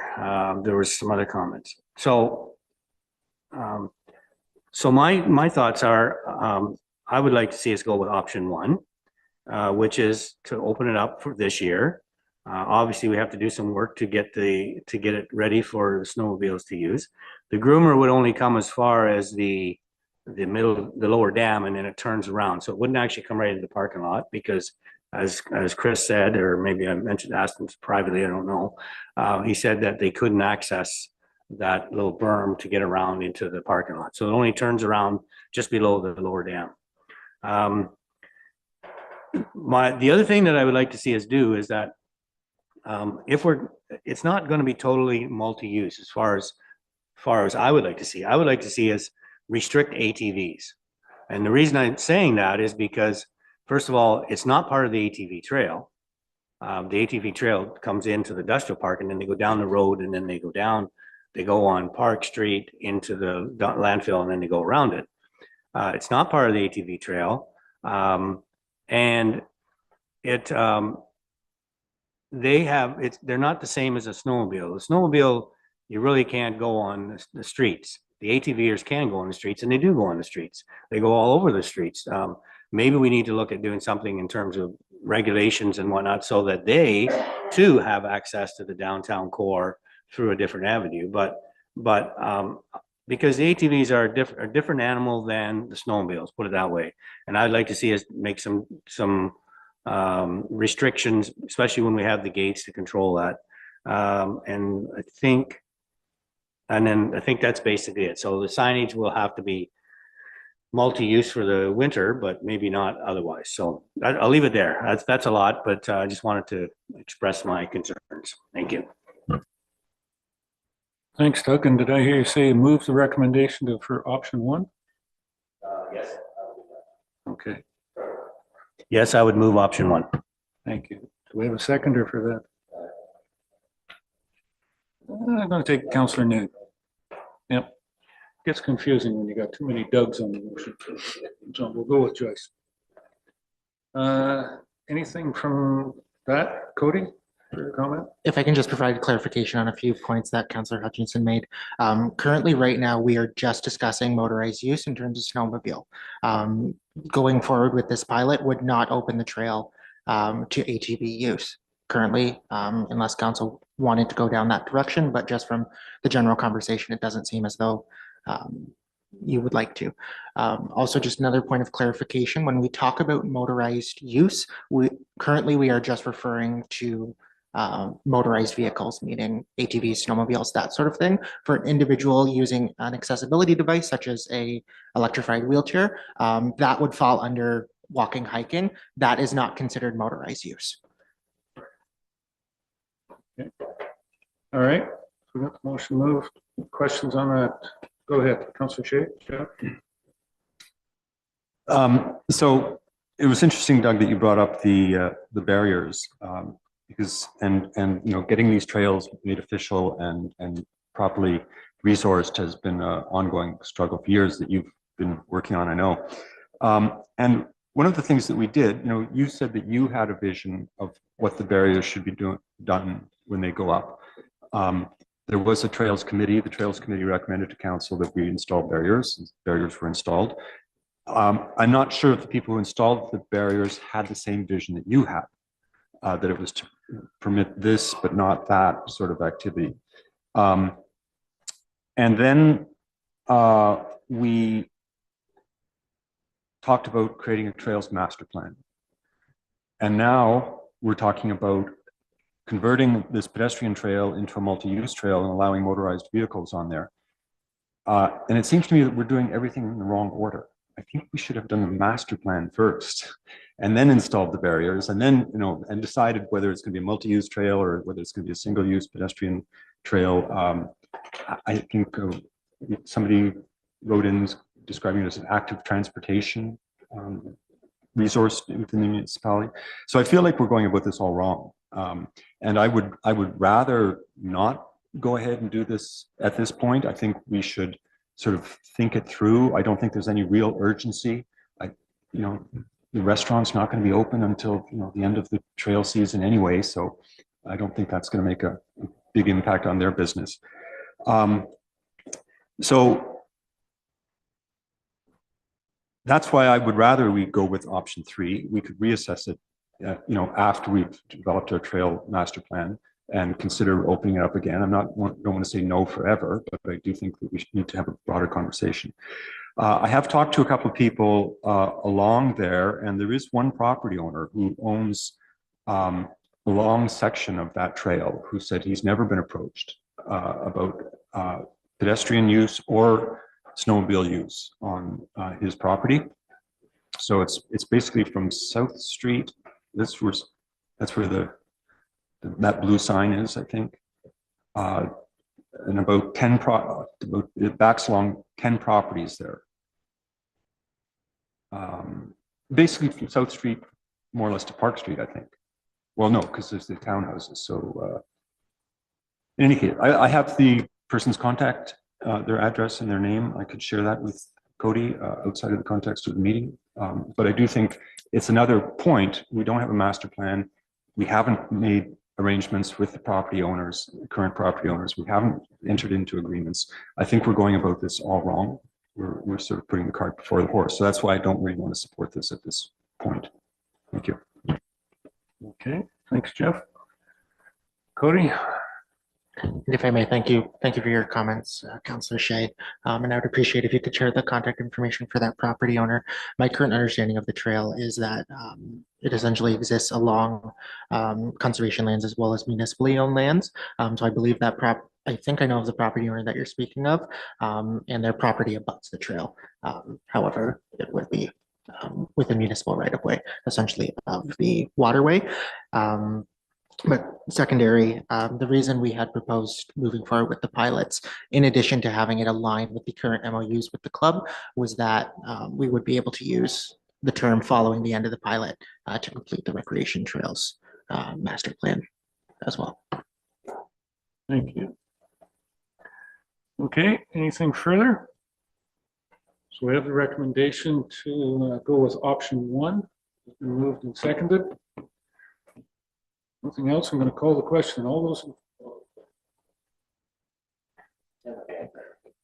Doug two. Doug two, go ahead. I'd just like to respond to Councillor Shea. I somewhat agree with you in terms of, I think we're going about this backwards, but backwards is better than no ways at all. Because we have been struggling to try to get this going, and it's been going around circles and so on. So I think I'm happy in some ways that we're moving forward, but it's not ideally the way we should do it. But given that the trail's been there and it's being used, I think we need to do something.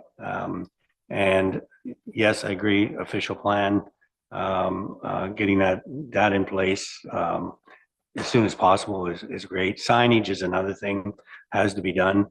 And I'm curious about the ownership, because I did walk the trail with our staff and the Conservation Authority staff, and it was not mentioned about not being on private land. There is private land once you go south of Douglas Street, which I've already talked to the landowner on that, which connects to the industrial park eventually. But so that's the next stages of the plan. But I agree. You know, we could have done it differently, but I'm happy that we're doing something.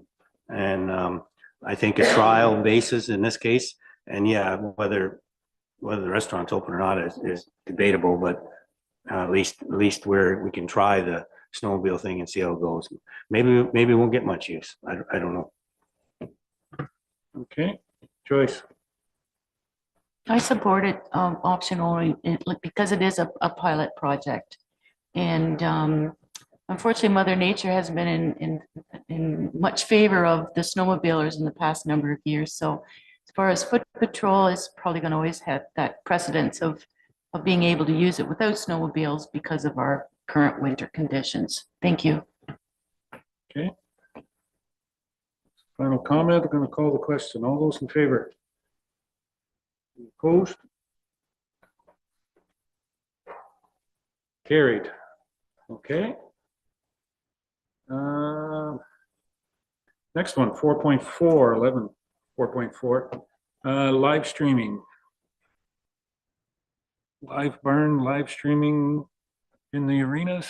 Cody. Thank you, and through you, this report in front of council today is requesting council direction in terms of entering into an agreement with Live Barn live streaming services. This agreement was prompted by the Graybers Highlanders, who engaged Live Barn to install their streaming services in the Durham Community Center. That has been the only request that has come to us so far, just for Durham, not for Ayton. And essentially, this live streaming service would allow the Graybers Highlanders to live stream their events or games to different audiences. And if moved forward, the agreement would be eligible for other user groups such as minor hockey, figure skating clubs, that sort of thing. Okay. Thoughts, comments? Doug, one. Just a question on, I guess, kind of a liability question. they're obviously going to have a few dollars tied up in equipment within the arena. And should that equipment get damaged or stolen or whatever, who's on the hook, the municipality or them?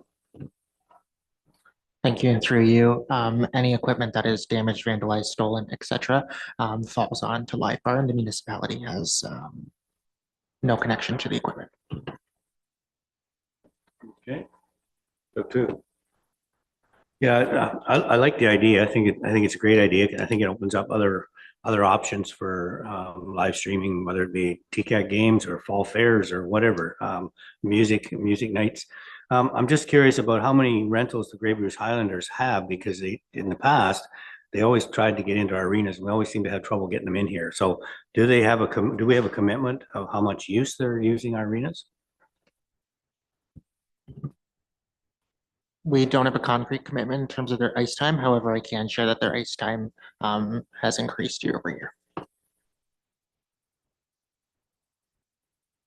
I think that would be one of the things we want to make sure that they're going to be using on a regular basis, or hopefully they can get into our arena. So I don't want to, let them go ahead and put all this money in and say, no, you can't get ice rentals when you need ice rentals. So we just have to be careful of that, I think. Cody? And if I can clarify, any costs incurred for the installation fall onto Live Bar and live streaming services. To my knowledge, there's no cost incurred by the Grey Bruce Highlanders either. They are just a benefiting party, as well as the municipality you could consider as benefiting. Okay. Tom? Mayor Eccles, I will move the recommendation that's before us. Thank you. Thanks, Tom. Seconder for that? Councillor Hutchison. This would be even made available to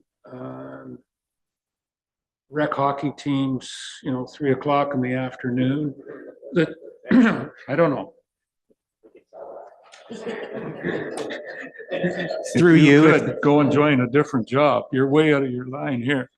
Go ahead, Cody. Through you, any user group is eligible to engage Live Barn for their services. So if the Recommends League would like to engage Live Barn to live stream their games, I'm sure somebody would be willing to watch it somewhere.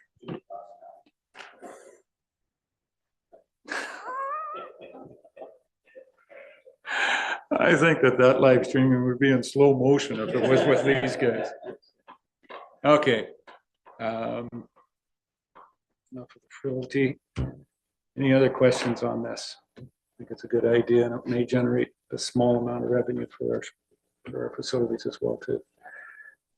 Okay, call the question. All those in favor? Any opposed? That's carried. Thank you, Cody. No, doing good. 11.5, Chief Administrative Officer. Madam CEO, you've got a report here, strategically placed, or just strategic? Yes, thank you, Mr. Mayor. Yes, so before council today is the draft of the completed strategic plan for the balance of this term of council. This was created, as you will recall, from a facilitated session that happened earlier in the summertime. And then at the September 19th meeting, the top 3 ranking priorities that the facilitator identified were approved by council. Staff took that information along with the participants' individual goals and mapped out what is attached as the draft plan. I'd like to just give a little shout out to the staff that worked on this, because I think they put together quite a comprehensive plan and a very good looking document. But aside from that, it also has some concrete deliverables and corresponding timelines. So it is a good work plan for staff to align our budgets and our work plan with. And to that, once the goal is completed, just as we did in the last term of council, there is quarterly updates that would be coming to council. And, it's a bit of a living document in the sense that if a goal isn't achievable, council has the opportunity to modify that goal. And if a goal has been completed, and capacity permits, we could look at other options for additional work. So I will leave it to council to ask questions and we'll talk through this. Any questions at this point in time?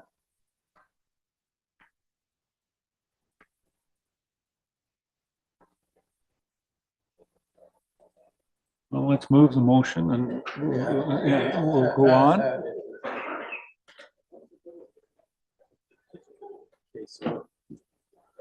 Do we have no further comments or any questions? No further comments or any questions. So Doug, go ahead. Go ahead. Hutch. Yeah, so I have a few questions because, as you know, a couple of counselors were absent when this first document came to fruition. So I would like to walk through and maybe ask a few questions, if I may, since it's a draft. So under the first, working together, pillar working together, talks about communications.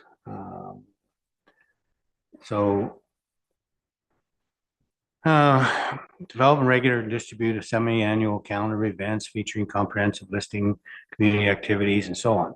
I still think that we can do better. I think, you know, we are doing better. Our website's more user-friendly, but I think we need to do more to get things out there. And Facebook's helping us and whatnot, but I do think that's one area that we can do more with, and especially even our arenas. It seems to be, I think there's a little disconnect between what's happening in arenas and what we have on our websites and whatnot. Like, you can't find out what the ice rentals are. I know Booking we talked about Booking with using that through the office, but that really is, to me, administrative thing, as talked to Cody about, not something that's user friendly. So I think we can do a better job of communicating between our arenas and our websites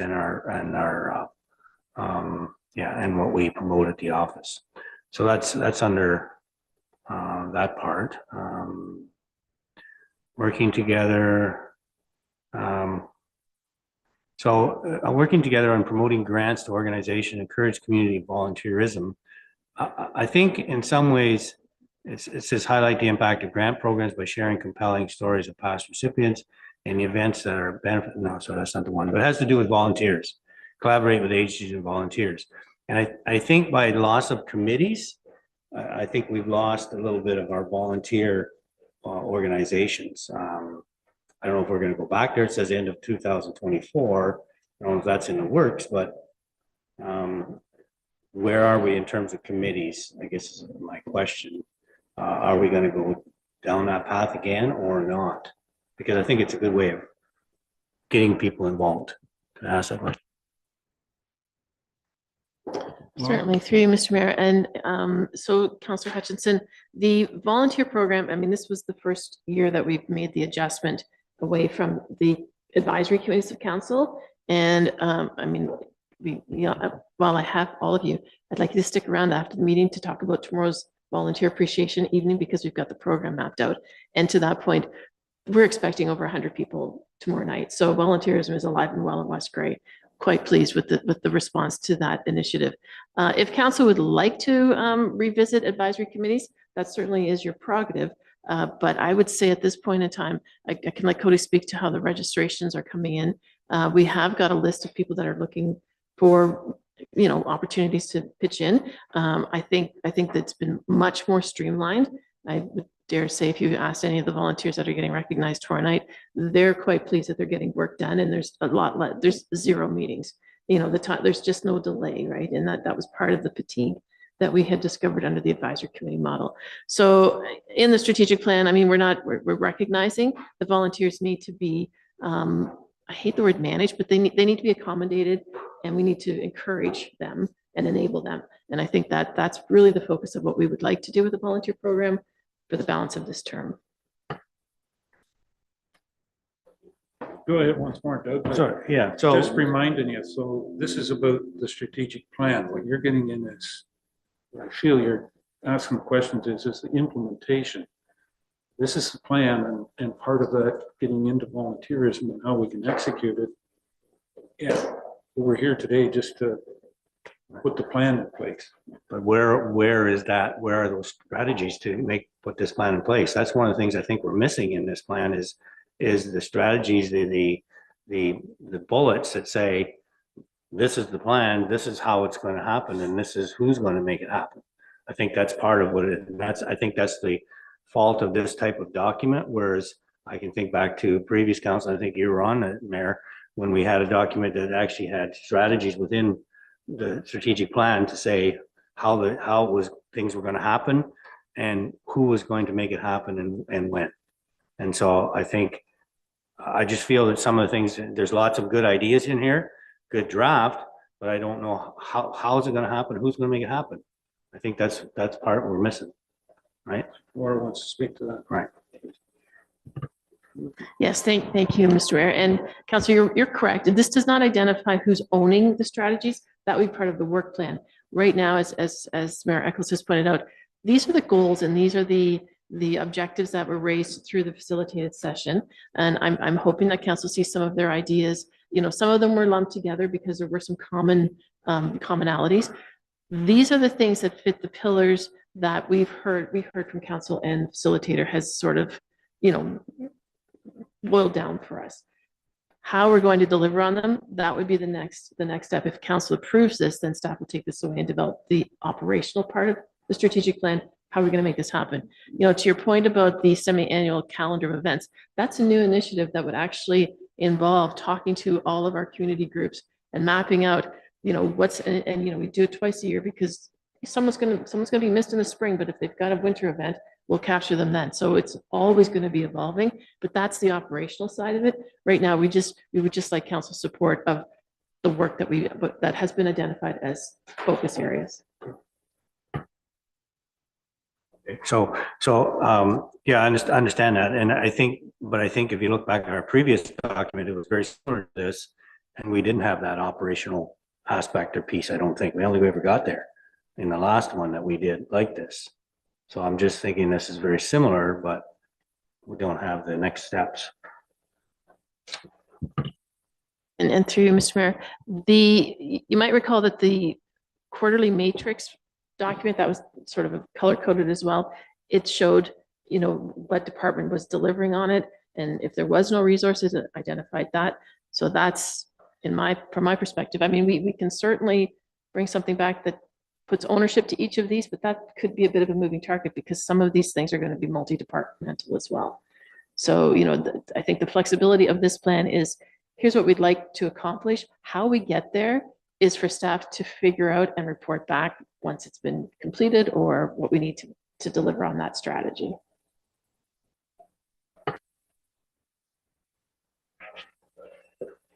Okay, yeah, that's fine.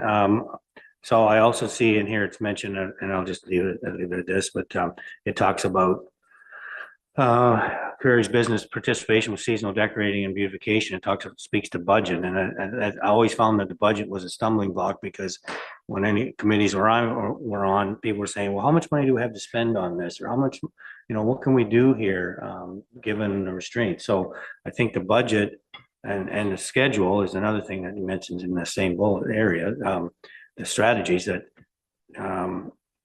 I think we need to, if we're going to go into committees, we're going to get people to volunteer, we need to give them direction on how they accomplish those things, right? So that's where I'm coming from.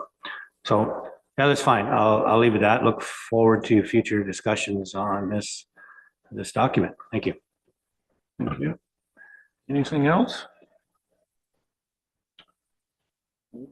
Secretary yet? No. Full in discussion. Deputy Mayor wants to move that strategic plan. Okay, seconder. Jeffrey, Councilor Shea, thank you. Any questions or comments on the motion? Call the question. All those in favor? Any opposed? That's carried. Okay, Very good. Look forward to, as I think Laura said, now staff can get down to the work of identifying the early and long-term and work plan that's going forward on and how it's going to be executed into this to make the strategies and goals reality. All right. With that, questions? Any more questions from anyone? Quite a few asked already today. Joyce, Councillor Noon. Well, thank you. Backing up again with the strategic plan. I don't know if we could do a spin-off again and having maybe a special meeting with the strategic plan. I know you mentioned that, staff will look at each segment of plan and come up with recommendations and how to reach those goals. But would there be some point where maybe council could maybe give a little more input to? And I look at the volunteer component of it, like when we attended Meaford's meeting this past year and what that represented, I really like that frame and come up with some kind of a strategic with this to come up with that for our volunteers so that I don't like to, so it's not so political as it was in the past. I mean, that's what we found in Ayton, that there wasn't that freedom of just being able to go out into the community and just put on a fundraising. I realize liability wise, yes, we need rules and regulations, but just having that opportunity for volunteers to be have that more opportunity to do things with council's blessings in a more freedom kind of way. So just some food for thought on that component. Yeah. We'll allow that, and I can see staff going, yes, this is, I don't want to get any further into it. The strategic plan is a living plan, so we'll be updated on it and have input towards it. The thing is in questions, it's about things that previously happened, not what the question should be about something that it's on a previous agenda. So any questions on anything else? But to your point, Joyce, yeah. Anyways, I think that there certainly is going to be that opportunity to answer that. All right. Any other questions as it says? Updates on previous agenda items? Nothing? Then we'll into bylaws. Very good. Bylaw 2023-128, the confirming of the proceedings. We have a mover and a seconder for that bylaw. Moved by Deputy Mayor, seconded by Councillor Forster. Thanks, Scott. Any questions or comments on that one? Standard. All those in favor? Any opposed? That's carried. Bylaw 2023-129. Regulations and control of traffic. We have a mover and a seconder. Moved by Councillor Hutchison, seconded by Councillor Shea. Thank you. Any questions or comments on this? Doug. Just under the bylaw, question number or section 2. I realize this is just like highlighting the bylaw. We don't have the full bylaw in front of us, I presume, but it says that section 6 of the bylaw number 92/2018 be amended to include the following: in an electric vehicle parking space where such vehicle is not an electric vehicle. Does that mean no parking? Because I think there's something missing there. Author of this, I'll let Jamie give you the definition. Go ahead. Through Mayor Eccles to Councillor Hutchinson. So what this is doing, section 6 of that bylaw, it basically states that no person shall park in any of the following spaces. And the wording is such that when this is incorporated into the overall parking bylaw, it will be very clear with what that means. So basically it says that you cannot park in an electric vehicle parking space where such a vehicle is not an electric vehicle. So you can't park a gas powered vehicle in an electric vehicle parking space. So that's basically what this is saying. I sort of figured that's what it was. I was just a little bit in the dark, and and how the wording was on that, but if you Should think get that's charged- okay the should way get it is. Charged up a little bit, then you'll have some light in your world. I think he was trying to fool us there, but anyways, No. as long as you're okay with the way that's worded, that's fine. And that's what I thought, we're missing the bylaw itself, so I do have another question about the fees, if that's okay. Mhm. So down at the fees, it talks about fines for different things like stopping on sidewalk and whatnot. I think maybe it's time we upgrade our fees a little bit, like $20, like for somebody parked on a sidewalk, $20 maybe isn't much of a thing. Can't do that? Jamie? Oh, sorry. Three Miracles. So that's not a part of this discussion for today. That's not an agenda item. The only piece, so basically, so I'll just back this up a little bit. So in order to amend this bylaw, we had to put the entire fee schedule on here to submit that to the Attorney General's office. Otherwise, just submitting 29 and 30 would mean that the only fines that we have are for parking in electric vehicle space. So the only reason that's there is because it has to be fully encompassed within this bylaw. So in order to change those other fees, we would have to do a separate process. Notice would have to be given. We would need direction from council to increase that. So through notice of motion, staff could also proactively bring forward a housekeeping report on the parking bylaw to seek council direction and just report on that. But specifically, this bylaw is just speaking to the electric vehicle parking fees. Okay, so do we need to make a motion this time or just leave it if we want to change these fees later on? Three Miracles. So this bylaw is specific to fines for electric vehicle parking. So if council wants to do wants staff to investigate the fines for other parking violations, that would need to be done through notice of motion, or staff can do a proactive report on housekeeping for this in the future. So I would suggest if your wish is to do that, then you could do that through notice of motion. Otherwise, it is the way it is.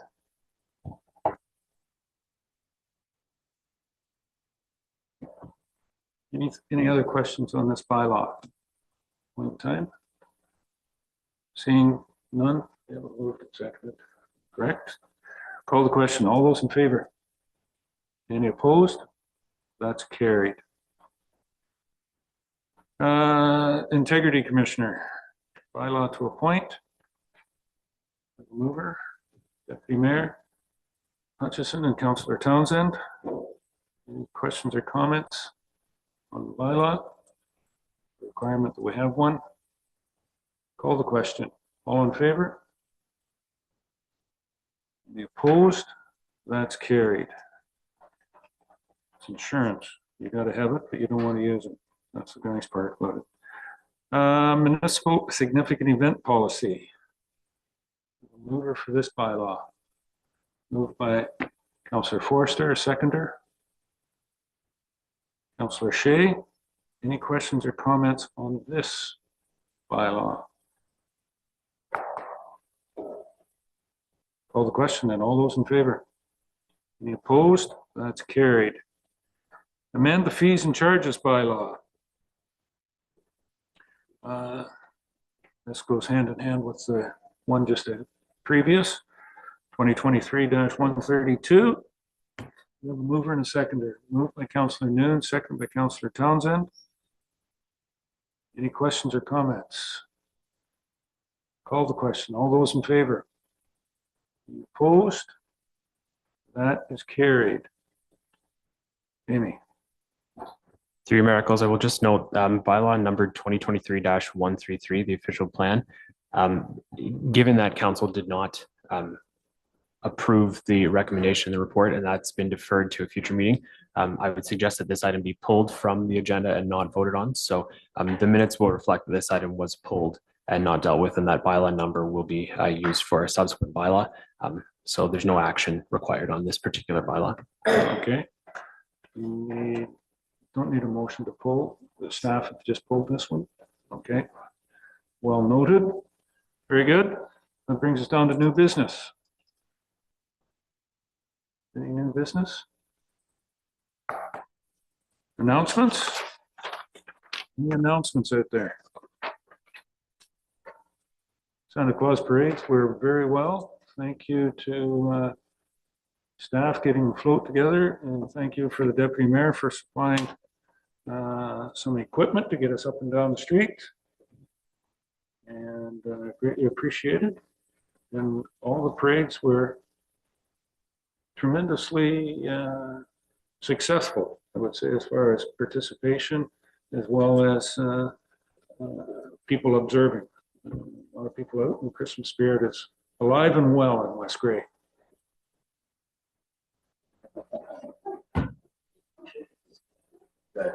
Good. Any other announcements? Councillor Hutchison, Doug? Yeah, I'd just like to remind people that the Durham tree lighting is this Thursday at 6 o'clock at the Lions Park, park by the bridge, walkway bridge. And that Fresno Fest is live and well, and it's going to happen in February this year, thanks to the South Grey Chambers taking on the lead role on that and doing a lot of planning, a lot of work. So it sounds like it's going to be good, as long as we hopefully get some snow. And I'd just like to say a shout out to our deputy mayor for his work on the float this year. A lot of time and effort into that. So thank you, Tom. Appreciate that. Yep. That's it. And thank you to yourself, Councillor Hutchison, for, I don't know where you found Grinch, but it was nice to, see him, and he can disappear now for the rest of the year. You want to make an announcement there, Cody, or no? Volunteer night is tomorrow night, Durham Arena, starting at 6:30, kind of 7. So social isn't at 6:30? No. Well, that's what I'm saying. We're gonna be there at 6:30 and whatnot. Cody's got it all. I think the CEO wants to talk to how our participation is going to be involved in that as far as council, what's going to be required. No, and I think, as we said, Cody, we've well over 100 applicants, and some of them even sitting around this table, which is excellent recognition that our volunteer process, just a little reward for them and some of the people that represented West Grey very well at national and international events as well too. Look forward to it. The doors are open. There's no fee for getting into the door, no cover charge, but anybody and everybody is welcome. You'll see that evening. Look forward to it.